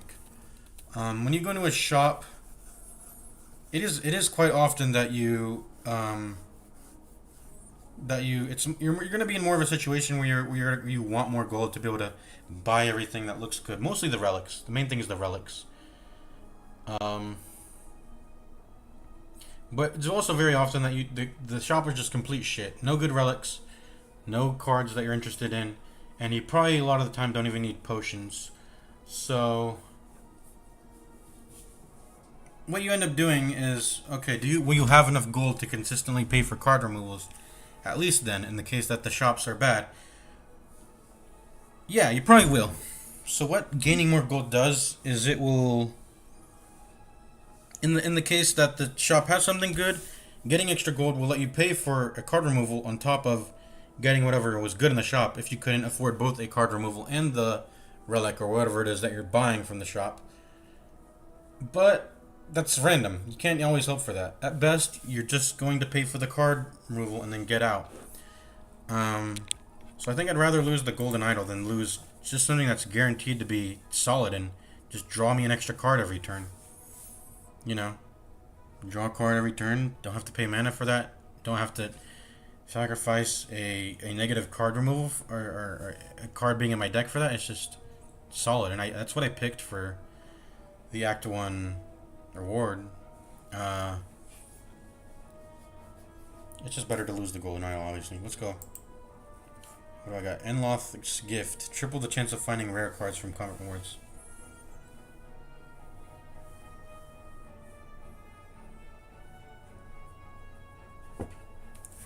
Alright, thank you, Enloth.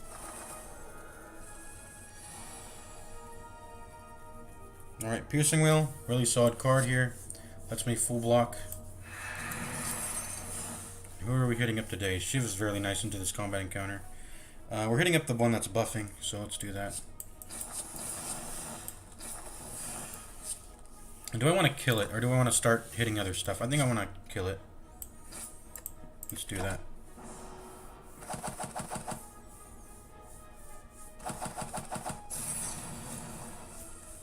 Alright, Piercing Wheel again. Really good, really good. Block for everything. And then we're going to Acrobatics.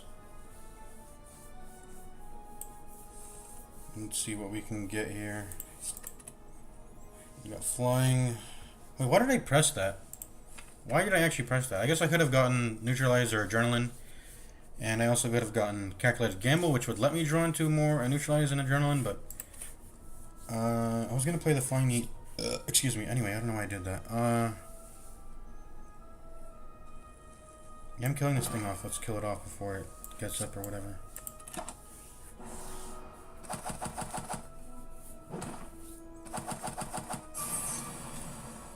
Alright, who's buffing? You're going to try to buff now.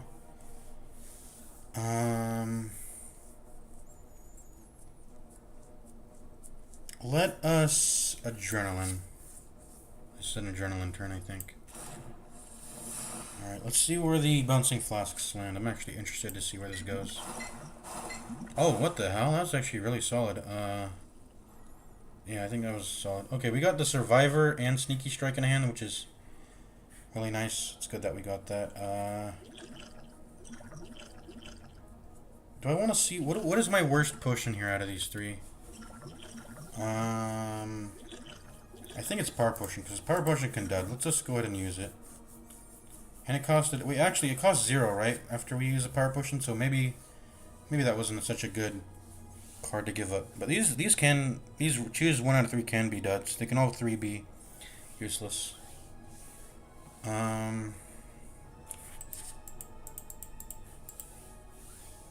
Tools of the Trade.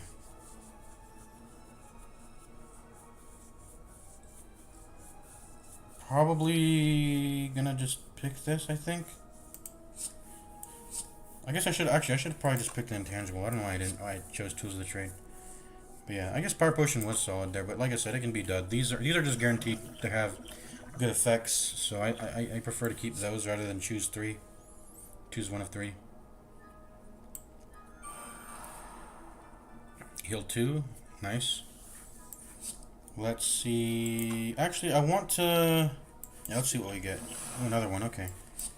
What are we discarding? Oh, shoot. We actually don't have enough mana. We should have... What did we shouldn't have played Bouncing Flask. We should have Survivored Sneaky Strike at the start. We messed up. We messed up. Now we can't get the refund on Sneaky Strike. I forgot that about Sneaky Strike, that you have to... Yeah, you've got to actually have the mana to play it to get the refund, so...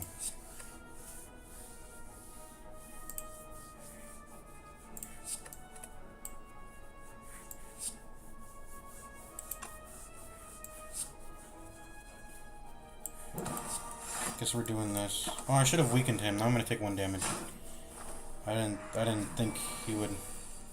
I miscalculated. I'm being dumb. Let's see here. I need all these strikes, I think. Or do I? Let's just get rid of one. Oh wait, I already did the draw. Okay. What a bad situation. Let me think here. Do I get a Shiv Plus? I'm gonna drink the Shiv Plus also, sure. Take 8. That means I just need to deal 16.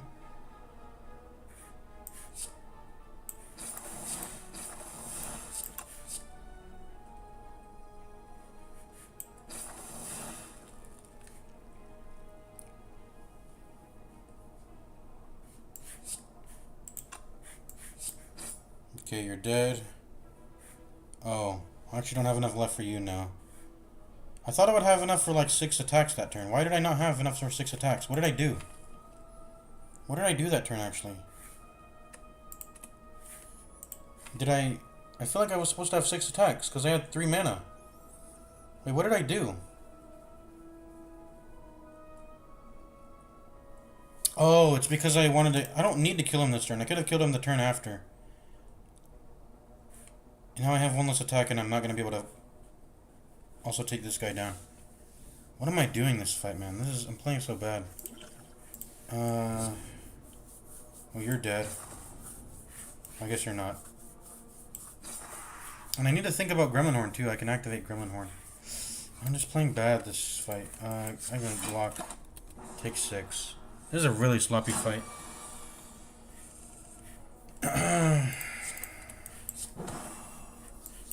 Make sure to get the refund now. Okay, you're dead. That's GG. Outmaneuver. This is a really solid card. I like this card. It is a little strange because you don't know what the next turn can be, and you might not need the extra mana, but as long as you always make sure to have, just get lots of draw into your deck, and then you can never not be able to utilize extra mana. So, yeah, I mean, when it's unnergated, it's pretty bad, though. Spending 1 mana to get 1 mana on the next turn, or it's not 1 mana, it's 2 mana, but it's 1 mana net positive, because obviously the card costs mana itself, so you gotta deduct that. But it's one of those things where it's like a next turn thing. If you have a card that does nothing, but it buffs your next turn, you can think of it as a sort of, oh hey, I have leftover mana to use. Let me use it on this thing. That tends not to be the case in Slay the Spire, though. You're always needing mana to be able to block enough or just deal more damage on a turn. There's never really opportunities where it feels that way when you're playing this game, where you're like, oh, I got extra mana to spend. Let me spend it on something to make my next turn better. That doesn't happen very often.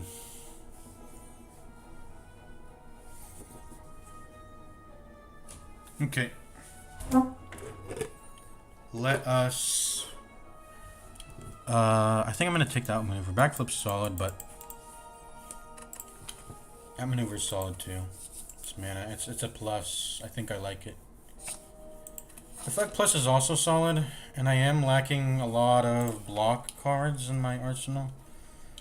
But we have Acrobatics. Because we have Acrobatics, I just want to get mana to make more use of Acrobatics. Alright, what do we do here? I think we power potion. I think that we have a problem with AoE. This is why I didn't want. I tried to want to skip the fights, but I couldn't. Let's see here. Which one's the best? At the start of return, add a shiv into your hand. That might be better than footwork. Let's go ahead and start with that. Get an extra 4 damage every turn. Sure. Let's blade dance. Let's hit the lowest HP one. You know what? We can actually draw into these shivs. Let's go ahead and just draw into them and use them for calculated gamble ammo here, I guess. I want to see some better cards here. Let's go ahead and do that. Alrighty. There's our outmaneuver. We can press it now. Set us up for that next turn. And let's do a regular strike, and then let's end turn. Alrighty, we'll have extra mana next turn, which is nice. Alrighty. And we even drew the skewer, so we can use any remaining mana on that. That's nice. Good piercing well value. We can alchemize now, but then we'll lose 7 damage. Don't want to do that. Let's go ahead and press... Actually, I don't want to press Balancing Flask. Do I? I think I actually do. Okay. Let's see here. I definitely want to press Flying Knee. I think we're going to press it on you. And we are going to start hitting you. Let's see here. Skewer for 14. He's gonna go down to 19. So I'll need 19 damage to finish him off on some other turn. What am I gonna draw into? That's actually pretty important to consider. I draw into 10 damage at least right here. I get to draw into 10 damage here, but I probably don't want to use the neutralize on an enemy that's about to die, because then I don't get weak value. So let's just think of it more like we need to deal 6 the next turn. Actually, we only need to deal... We can actually take 11. So 25 minus 11 is 14. We only need to do 14 damage. That's actually perfect. Okay, skewer.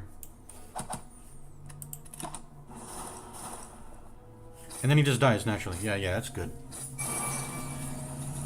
Okay, we can leave him alone this turn.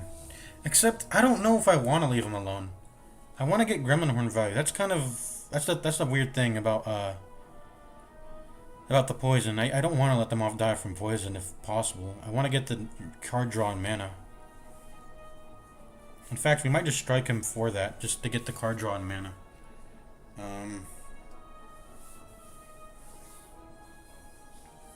Actually, no, we won't, because that's a net value of 0, because with PMN we already paid a card draw to use the strike anyway. But I do get to look at other cards, which I might want to look at. We'll see.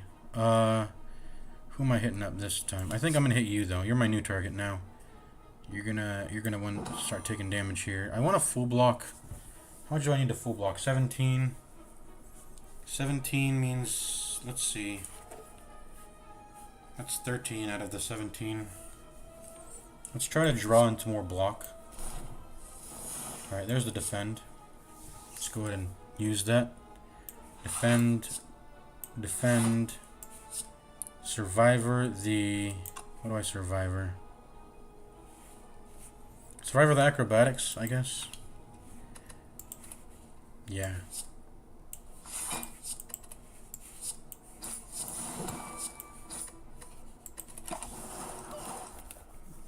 We do get to keep the +1 card draw value though. We just don't get the mana. Okay, that's fine.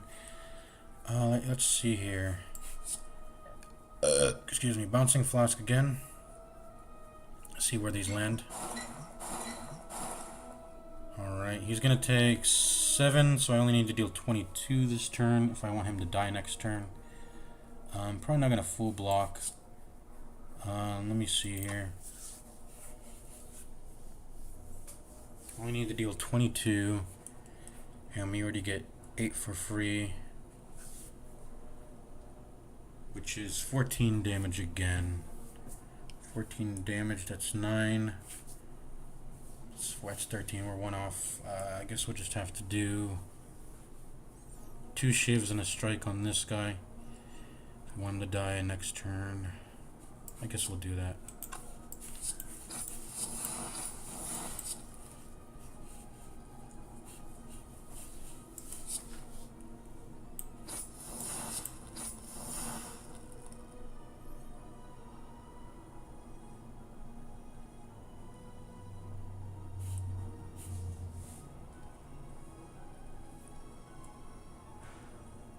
I can make him die this turn. Well, I should make him die this turn, because then I'll reduce a lot of the damage I'll take. I'm gonna make him die this turn. You're my next guy. Okay. Only 14 damage from this encounter, that's pretty solid. Alright. What do we got here to work with? 18 damage I'm gonna take. Let's try to reduce it.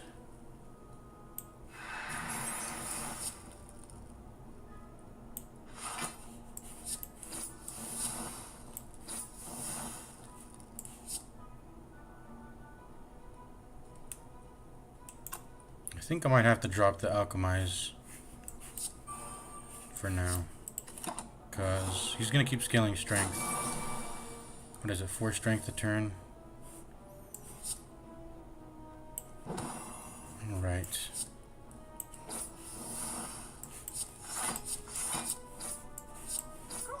There we go. Yeah, I had to drop it there. He was going to start hitting me too hard. Draw a card. If you draw a skill, gain 5 block. Escape plan's solid, I guess. Escape plan's actually really solid. I mean, it's not good into Time Eater, but it's pretty much just... It doesn't draw a card because it already cost a card to draw it.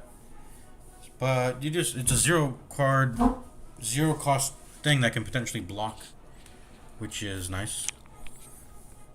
How does... I mean, Escape Plan is weird. How does that even compare to, like... Escape Plan... How does that compare to Deflect? Because Deflect also blocks for 0. That's weird, Escape Plan as a card. Huh. I mean, why would you... Yeah, let me think about this. Escape Plan versus Deflect. Slay the Spire.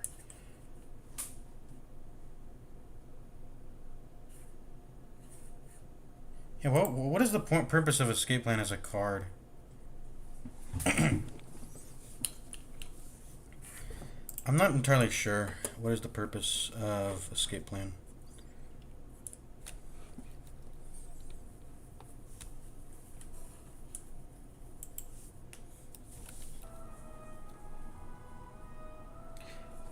Huh. Wait, no. Actually, now that I think about it, Escape Plan does have a purpose. It's actually not comparable to Deflect, because Deflect actually costs a draw. Escape Plan doesn't cost a draw. It's draw neutral, so it'll just it's just block 5 for nothing. You don't have to. You didn't really add nothing to your deck. You didn't really add anything to your deck when you use Escape Plan. All right, let's see here.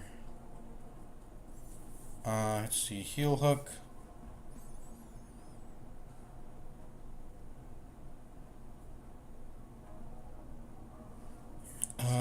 This is also 0 mana, deal damage. Not too crazy. Tools of the Trade's not a good card. It's fine when it's upgraded, but paying a mana for something that's draw neutral every turn is... I mean, sure, I guess it makes you more resistant to RNG, and when you're discarding one and drawing one, you're cycling through your... That's another thing. You cycle through your deck faster when a card is draw neutral. So, whatever effect it has, even if it, you know, whatever effect it has, it's kind of ignorable, because you didn't really add anything to your deck. Tools of the Trade can kind of feel like a slime sometimes, where it's like, okay, if I don't play it, it'll just keep coming up and doing nothing, because I can't play it. And that can happen for a lot of cards, but even when you do play it, it might still continue to do nothing, which, like... I mean, I guess you get to activate discard synergies every turn, now that I think about it. But it's not upgraded, so I don't want to take it. I'm just gonna take the upgraded escape plan and get my free block, and let's get out of here. And I said I was gonna go to the left path, right? 2 elites, 2 campfires. Let's go. Should I rest? I don't think I should rest.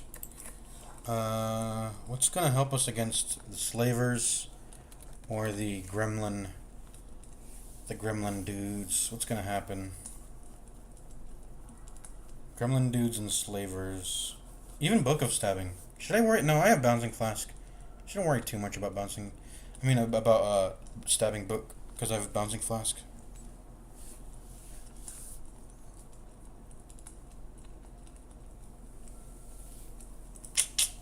What makes me better into AoE encounters? What makes me better?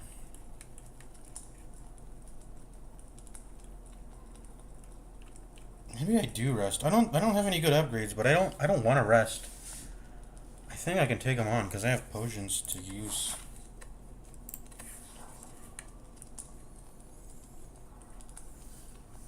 And I can't go wrong with adrenaline.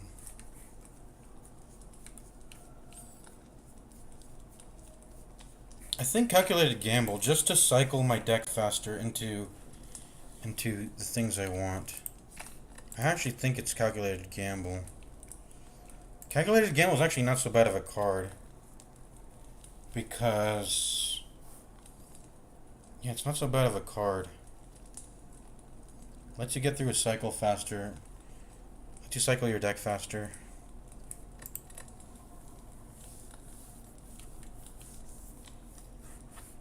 It's gonna seem weird, but I think I want to do the calculated gamble upgrade. Blessing of the Forge. Alright, it's the Gremlin leader. Let's see. Alright, this is good. Is this a good piercing will turn? I want to wait until he multi-attacks to use this. I don't think it's a good idea to use this until they do that. I deal 18 damage this turn. I hate how he's 13 HP. I'm 1 off from this one-shotting. Let's see.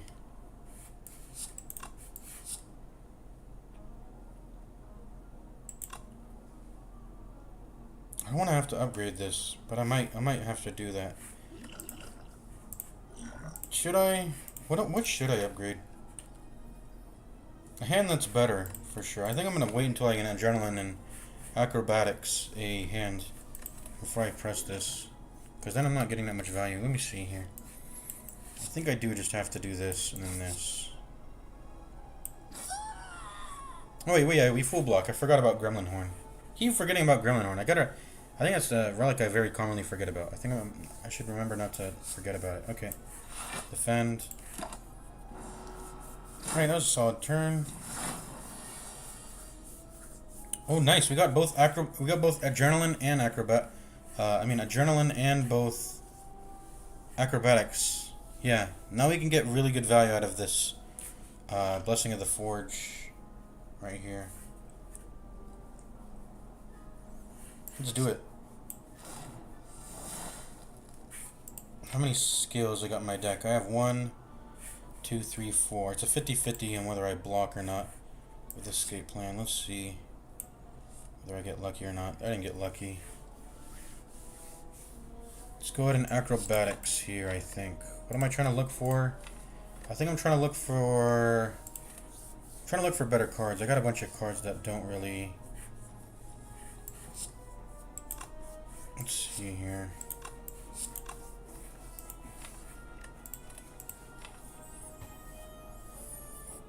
I want to look for Flying Knee. I want a Flying Knee and outmaneuver. I just want to really prepare myself for next turn.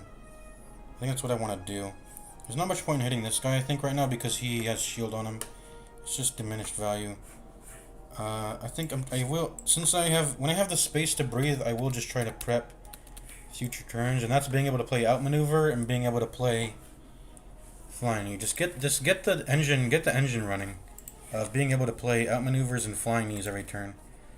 Because these are just free manas. These are free manas if I get the space to play them. So I think I need to just cycle into these and just get the engine going, like I said. So So I'm gonna go ahead and acrobatics. I'm gonna drop a strike, I guess. Yeah, because I already have a skewer. And let's see, outmaneuver. I want to outmaneuver. I want to. Let's get a bouncing flask going, I guess. Oh, I wanted the flying knee. And it's actually more important that I put the poison on. Okay. It was actually more important that I did that. Alright. Well, we got to play the outmaneuver, even if we didn't get to play flying knee. We're going to take some damage here because I am a fool and I didn't block. I could have done flying knee defend, but...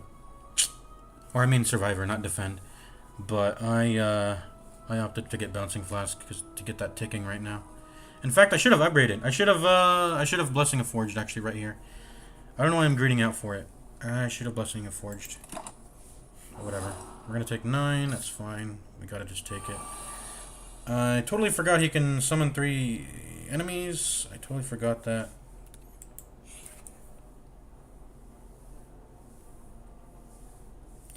Why doesn't the game tell me that he can have three dudes? I forgot. I guess let me do the math here.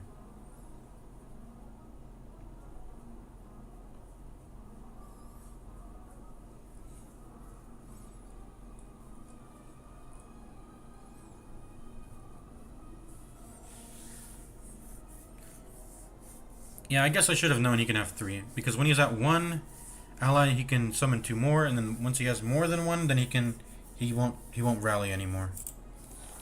Okay. Let me think here. I want to draw. If I can, I mean, we don't have enough mana to play everything, so we should acrobatics for sure. It's acrobatics. What am I removing? A strike probably. I think we're just dead. We don't have any AoE, man. We can sneaky strike now. Who are we using that on? I think we need the Blessing of Forge this hand. This is a Blessing of Forge hand. Who am I hitting up here? Probably this one. Let me see. Let's see what we can brew up.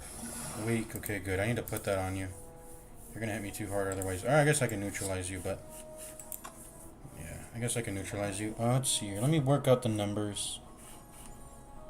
Just so they all... Oh, I actually have Piercing Well. Never mind. I forgot I had Piercing Well. Just press that. Press that and take nothing! So nice. So nice. And if I weaken him, he only deal 3. That's so solid. Let's see here. I gotta clear out some enemies.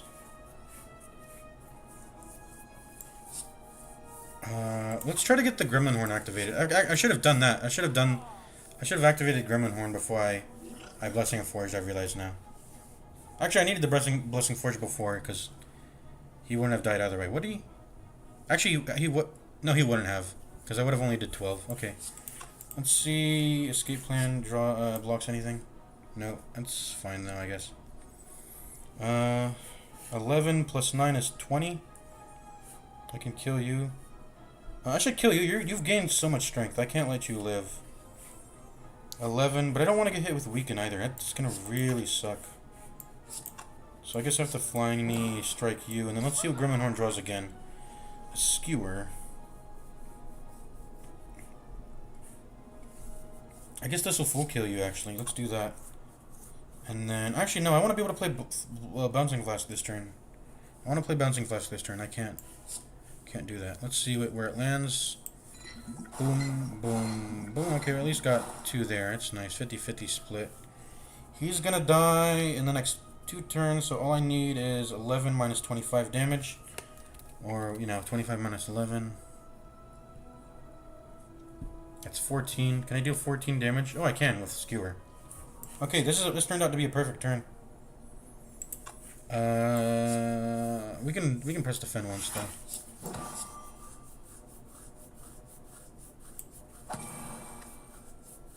Oh, he actually gains strength for taking damage? Wait, how does that work? Oh yeah, I guess that's how he works. Wait, so he wasn't getting strength this whole time. It's only when he takes damage that he gets strength. But I mean, he's been receiving too many strength buffs though. That is something. He's been receiving a lot of encourages. Let's see. I just need to deal 7 damage to him. Can I do that? Okay, let's outmaneuver. This is such a good card. This and flying me, it's gonna sustain us. It's gonna continue to sustain us. So let's outmaneuver. Can I should survive here, so I don't take so much damage. We're 1 off from killing him, unfortunately. We can get that with Blade Dance, though. Guaranteed if we calculated gamble. Okay, let's not, let's just calculate a gamble in here. What did I play, by the way? I played outmaneuver. Let's calculate a gamble here.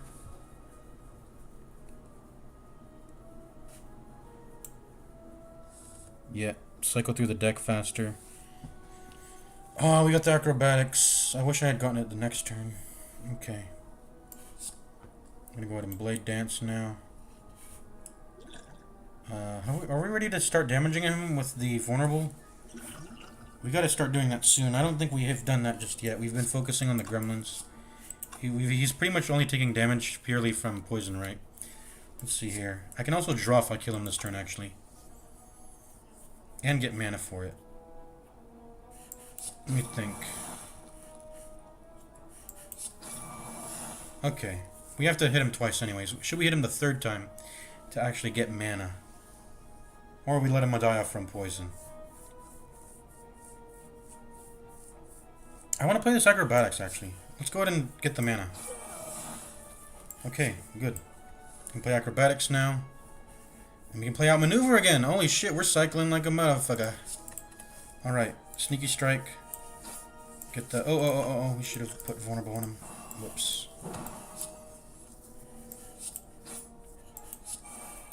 This is going well. Oh, good, he buffed. That gives us extra space to hit him up. Ooh, 9 damage skewer. You are dead.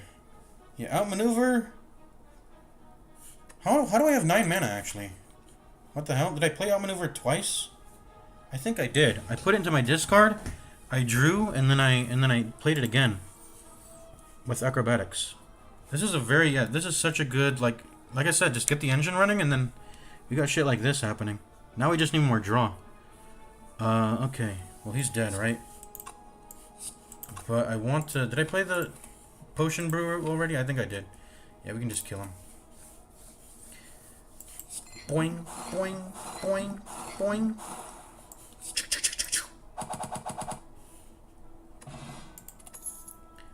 Strike dummy. Let's see.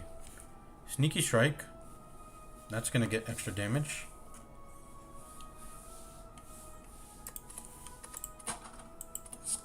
Alright, Envenom,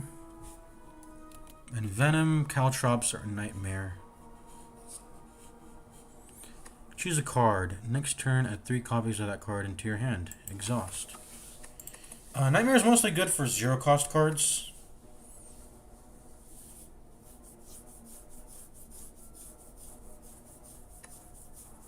Let's see, Nightmare. What would we Nightmare? It's pretty solid to get Neutralize and Neutralize. Nightmare and Neutralize. That's never... Paying 3 mana for 3 neutralizes is kind of good. Because that's like deal... wait, what does it do again?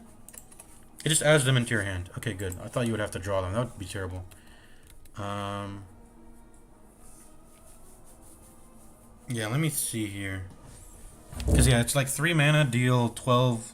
week 6, and you can spread that among who you want, whatever. So Nightmare is actually not too bad of a card, but when you do actually have to pay mana, then it becomes... It's a pretty shit card. Between having to pay mana, 1 mana at least, versus 0 mana.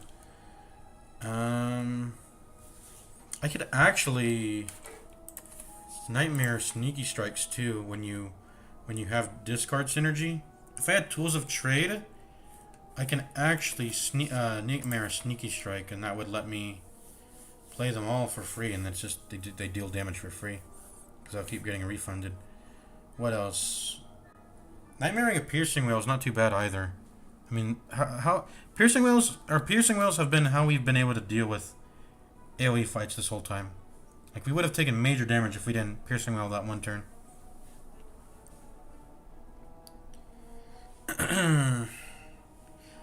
We can Nightmare Adrenalines. Yeah. You'll get the mana back, and then you'll draw 6. Does it delete the card? No, it doesn't delete it. You just choose it, and then you get it next turn. Nightmare with Adrenaline is really solid, too. Yeah. Problem with Nightmare is that it costs 3 mana and doesn't do anything the turn you play it. That's... Usually the bonus has to be really good in order for that card to work. It's the same thing with, like, what is it? Echo Form. By the way, I never got an Echo Form during that defect run. That was really unlucky.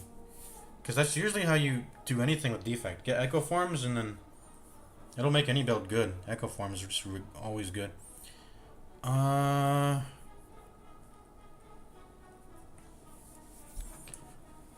Yeah. Nightmaring. There's some good Nightmare targets. Escape Plan is not... It's not real bad. So, Escape Plans... Adrenalines... Calculated Gamble is probably not a good target.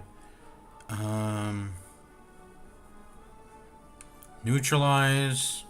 There's 3 there. Piercing Whale won't even be bad. Won't even be bad either. Piercing Whale. So it's like 4 cards in my deck that are good Nightmare targets. Shiv isn't even bad either. If I can, but the thing is that would require me pressing Blade Dance and not using all the Shivs on that same turn. And then having to draw the Shiv again to see it again and then Nightmare it. Unless I have extra mana. Which can happen with Outmaneuver Flying Knee. Alright, I think I'm starting to realize the strength of this deck, though, is getting that Outmaneuver engine running. Which means I want more draw. I want more... Yeah, I just want more draw on my deck. If I saw a backflip here, I'd probably just take that. Because that's more draw. Lets me see the Outmaneuver more often. Lets me block. I have block problems, too. Kind of, because once the Piercing Wheel is exhausted, I gotta block consistently after that. Still, you know. So, see, Venom's pretty shit. I think I already got Bouncing Flask. It's been doing fine by itself. It has to be unblocked. So if the enemy has any block, then you're not even getting any value, which sucks. 2 mana is a lot to pay. It has to be an upgrade for me to consider it. None of these being upgraded. I got Inloth's Gift, so that's why I'm seeing more rares here. Let's see, Caltrops Plus. Caltrops Plus is actually pretty solid against the Heart. It'll deal 5 times 15. So whenever the Heart attacks you like that for the 15 multi-attack, it'll hit itself back for 75, right? 5 times 15. That is 75. Did I do the math on that right? 15 times 5 is 17. I mean 75. 15 times 5 is 75, yeah. So it'll hit itself for 75. That's relevant for the Heart fight. In fact, I might take it just because of that. And also, when I let the minions live and they hit me, this'll let me get some damage in over time. So this is kind of AoE because everyone can take the damage every turn if they're attacking that turn. Sometimes they won't attack, but I think the minions always attack. The smaller minions that the collector summons, they're always attacking, and you're always getting Caltrops value. I think Caltrops value is just too much. I think I have to take it, considering my AoE needs. Alright, do I rest here? It's gonna be a Burning Elite. I think I gotta, or else I'll die. Gotta rest. Alright, what am I gonna get? Playable curse cards can be played. When you play a curse card, exhaust it, and you take a damage. Also relevant during the Heart fight, since the Heart gives you a burn and a wound. And get rid of those 2. Otherwise, let me think. I don't have any curses in my deck, obviously. Should I Sapphire Key this? I might wanna do Sapphire Key here. Because this relic doesn't really do anything. I think I'll just get Sapphire Key, honestly. Book of Stabbing. This enemy gives wounds. That might have been the opportunity to play to get the freaking what's it called? That blue candle area. And I did know I was gonna either go into Book of Stabbing or Slaver this fight. Both of them give wounds actually. The Slaver gives wounds. One of them, with every attack they do. All right, let me think here.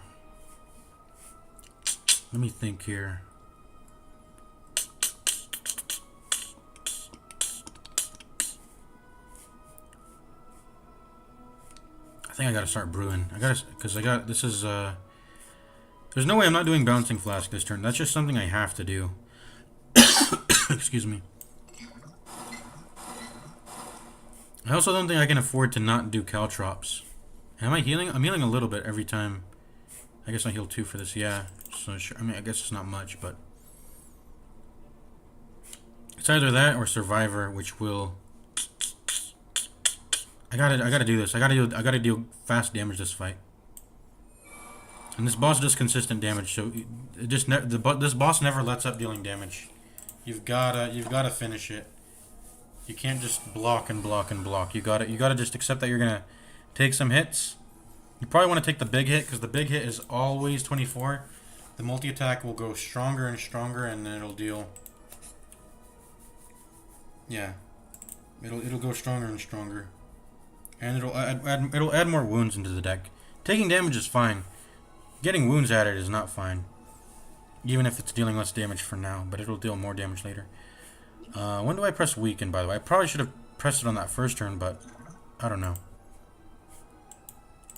Probably should have pressed weaken on the first turn, but I wasn't sure because the multi attacks will get stronger later, and I might want to wait until later to press weaken. What are we doing here? We're doing Adrenaline for sure.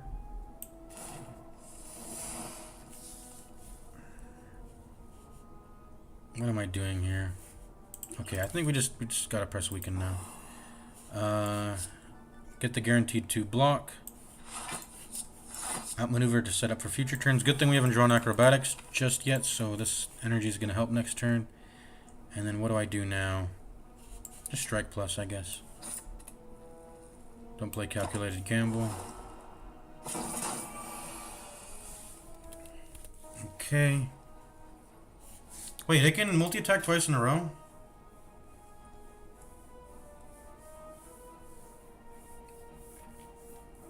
Oh, okay. So it's actually it's usually multi-attacking, but it has a small chance to play single attack.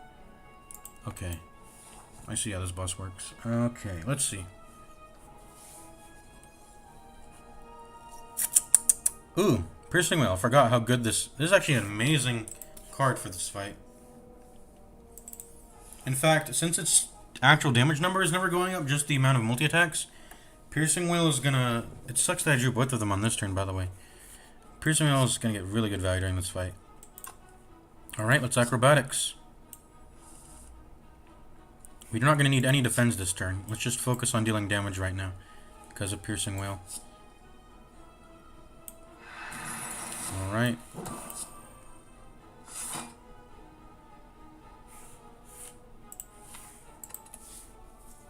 Actually, before I drew there, should I have put more cards in the discard? I probably should have... what should I have put in the discard? What did I do there? What did I do? I forgot. I hit it for something. I attacked it. What did I attack it with? Did I hit it with the flying knee there? I forgot what I did. Anyways, got the outmaneuver again. Really solid. Keep the engine going. Boom. Boom, boom. We're dealing damage now. And it's getting hit with those thorns. Yeah, given the fact that we have neutralized, I should have pressed weakened on the first turn. That was poor decision making. I should have weak potted earlier. All right, what do we got to do here? We got a Bouncing Flask. I think I can play my entire hand, by the way. Yeah, I can play my entire hand, which is solid. Strike.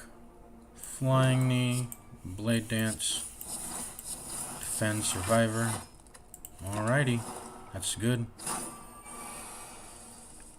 Took more damage than I needed because I didn't weaken the first turn, but whatever. We win though. This is a win. Let's see how much damage we need. We need 18 damage.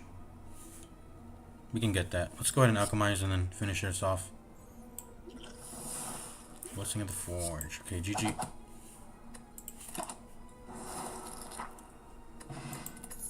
All right, phew. 21 Ornithopter. We'll get our HP back.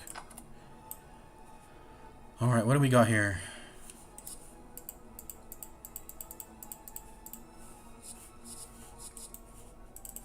Do we get Skewer Plus? Do we lack damage? I don't know.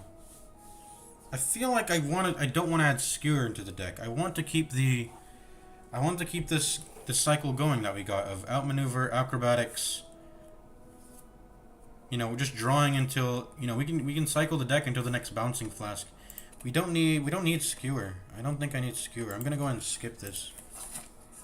Even though that is a plus.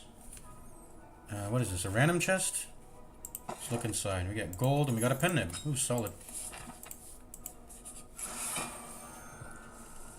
Alright, I think I'm gonna end the stream, by the way, on the Act 2 boss, if I don't die. But when I beat the Act 2 boss, I think I'll end it there. Alright, let's go. What do we got for us? We got, what does this thing do again?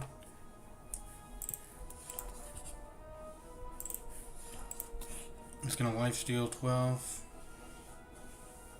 So he's mostly double striking and sucking. And then he'll rarely apply the frail and do a lot of damage. 21's not a lot, but he'll do significantly more. Double strike and suck cannot be used 3 times in a row. And fell cannot be used twice in a row. Does double strike and suck cannot be used 3 times in a row include both double striking and sucking 3 times in a row? I don't get how that works.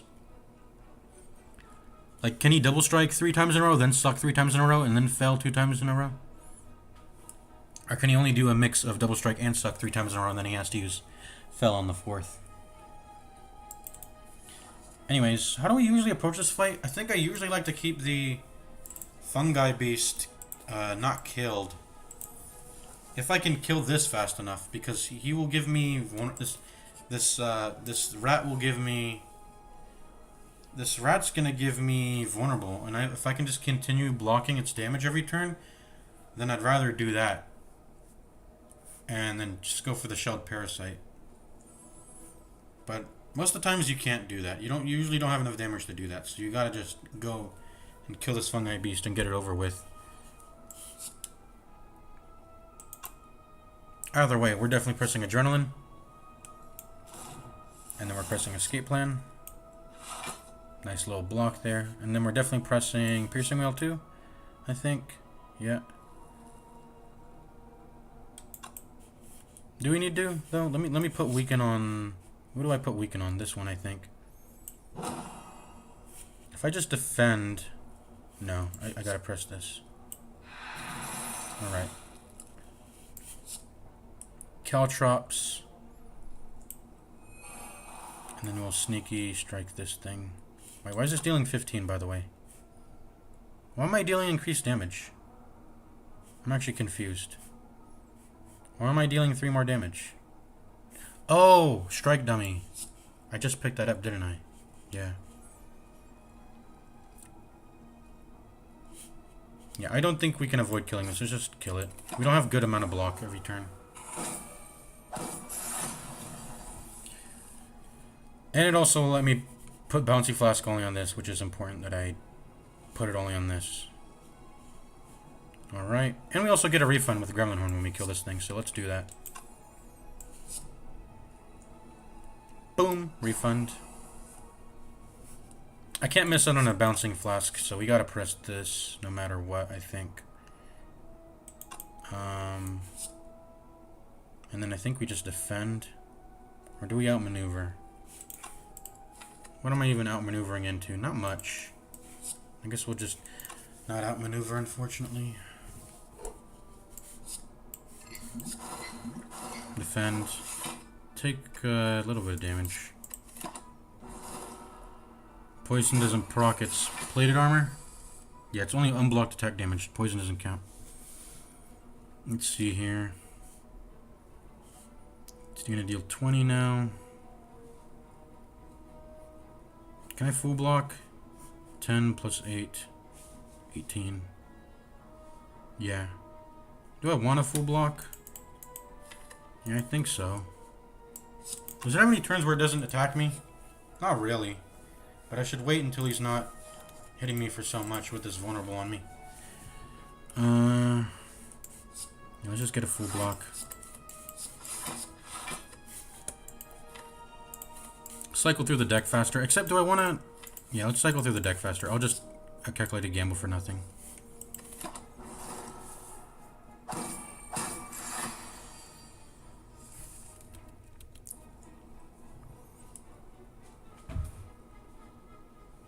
Alrighty. Now he's still hitting us with high damage with that fell, which sucks.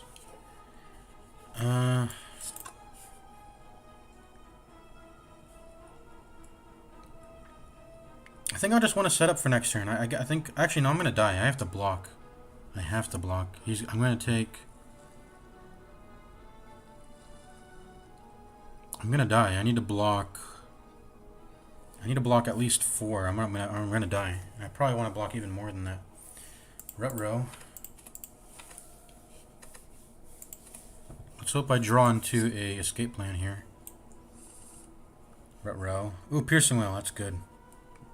Oh, that's good. Alright, piercing whale plus. And then defend. It was like a very weak turn.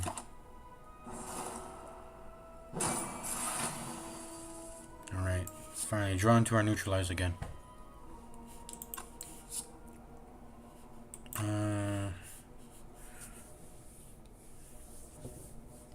What are we doing? I think we're just double defending.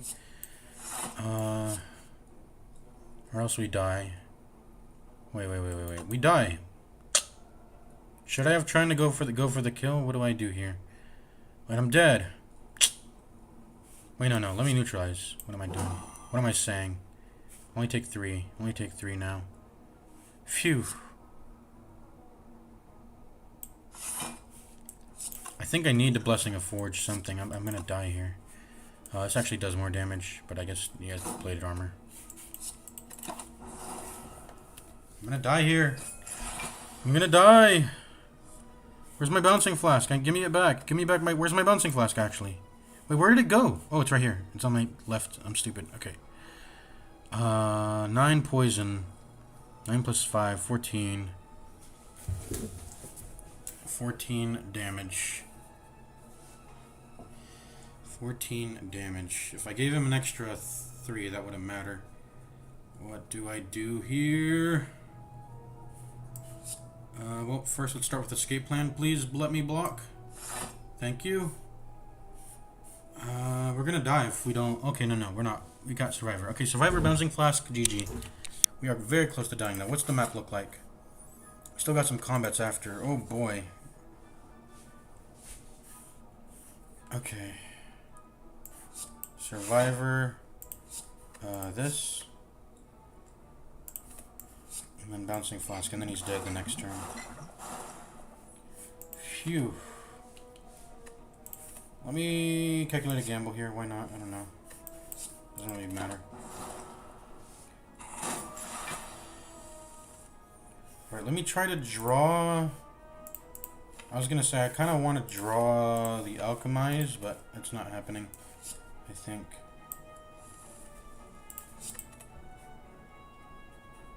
Yeah, I can't draw the Alchemize this turn. Alright, GG. Pen Nib is now stacked. Let's end the turn.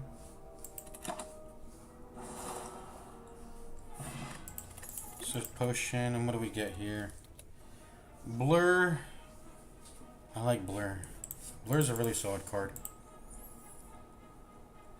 Flechettes. Or Setup. Down, down, down, down, down, down, down, down, down. Down, down, down, down, down, down, down. Setup's not a good card. Flechettes or Blur? I think I'm taking Blur. I need more block. I'm gonna die. I have 2 HP. Block will let me block the next turn. if I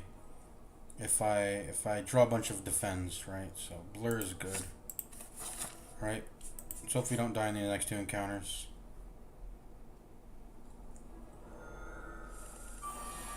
Alright, starting off with the pen nib. This is a hard encounter again. Dang it. What do we do here? What do we do here that doesn't involve dying? Well, I think we start by swift potioning, actually.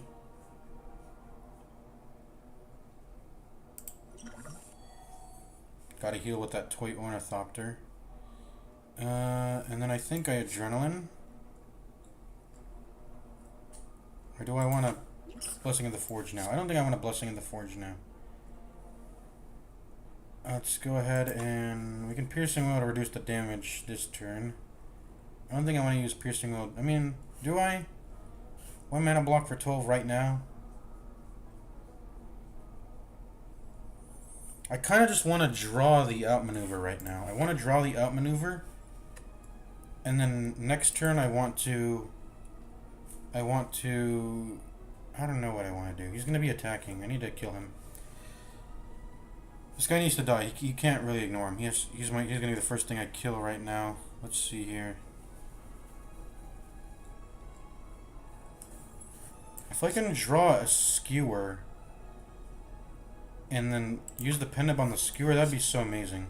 I don't want to play an attack just yet.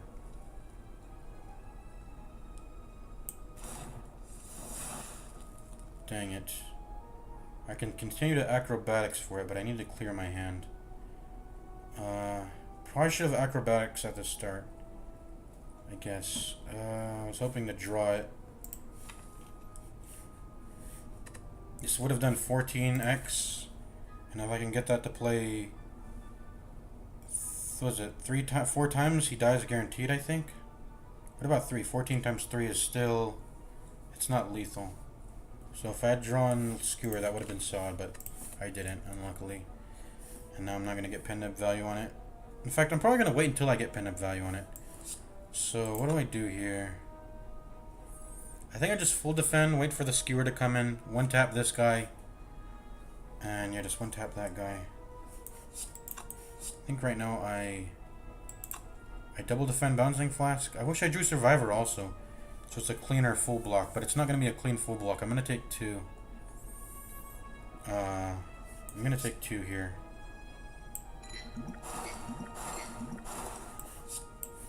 Alright.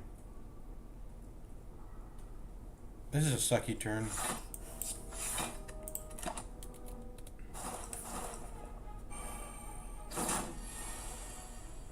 Alright. Dude! Give me my Skewer. Let's see here. Set up the Caltrops. Or do I just look for the Skewer? I want the Skewer now! Do I set up the Caltrops still? He does have a multi-attack. Oh, man. What do I do here? I want that Skewer. I'm willing to ignore the outmaneuver and Caltrops if I can get the Skewer now. 14 times 3. I did the math already. It's 30 plus 12, which is 42 damage. I am a little bit off lethal.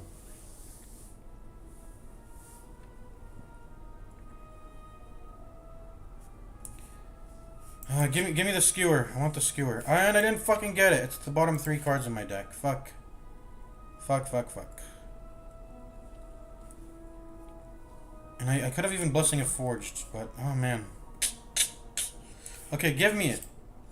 No. Bottom 2.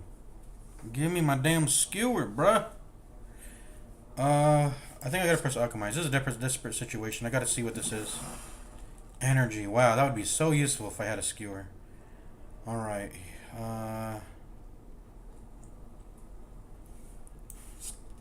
I guess I'm just blurring and defending. And getting my Skewer the next turn. So fucking unlucky. Finally. Skewer. This is gonna deal It's gonna deal good damage. Let's see. I might be able to just do sneaky strike instead of skewer though. Let me see. I would still need to deal 15 more damage after though. Can I do 15? Not really.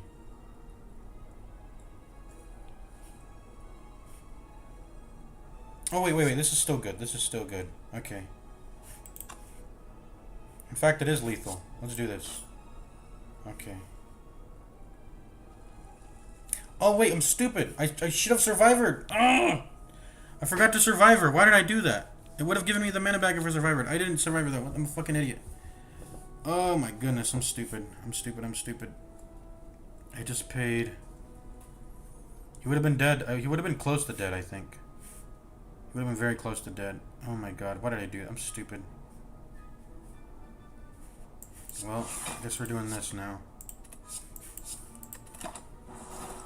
I should have jogged the energy push in there at that point. Let's see here. Okay, let's do this. We gotta do this or we're dead, right? We gotta do this. Okay. This is... Oh, we're weakened. This is only 12.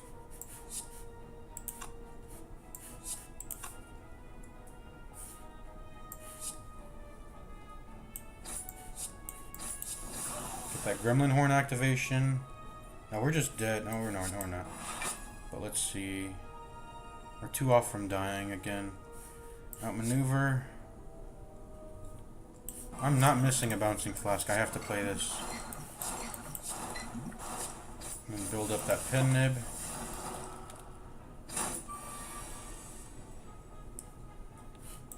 We full block, right? Or not almost full block. I don't know. We're gonna take 4. Almost dead again. And then now we're officially dead if we don't kill here. Or full block. I mean, either one works. Let's see here. I have to draw that neutralize. Will I be able to full block if I draw the neutralize and defend? I don't think so. I think I'm dead here. I think I'm just dead. How about we acrobatics?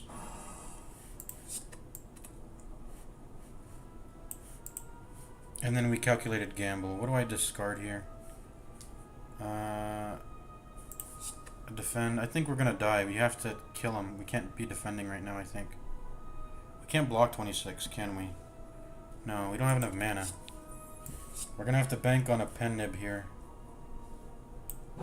Okay, actually we can block for 15, but... Do I risk it for the biscuit? Calculated gamble here and try to... Go for the... Can I go for the kill? I just have to deal 30. Will a pen nib 2 mana skewer is not going to kill, actually. It only deals 28.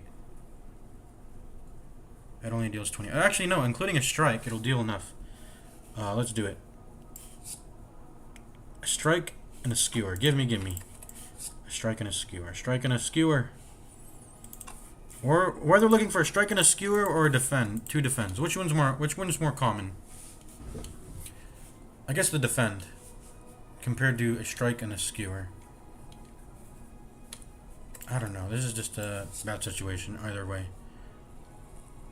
I'm just going to calculate and gamble for full. How about that? I don't know.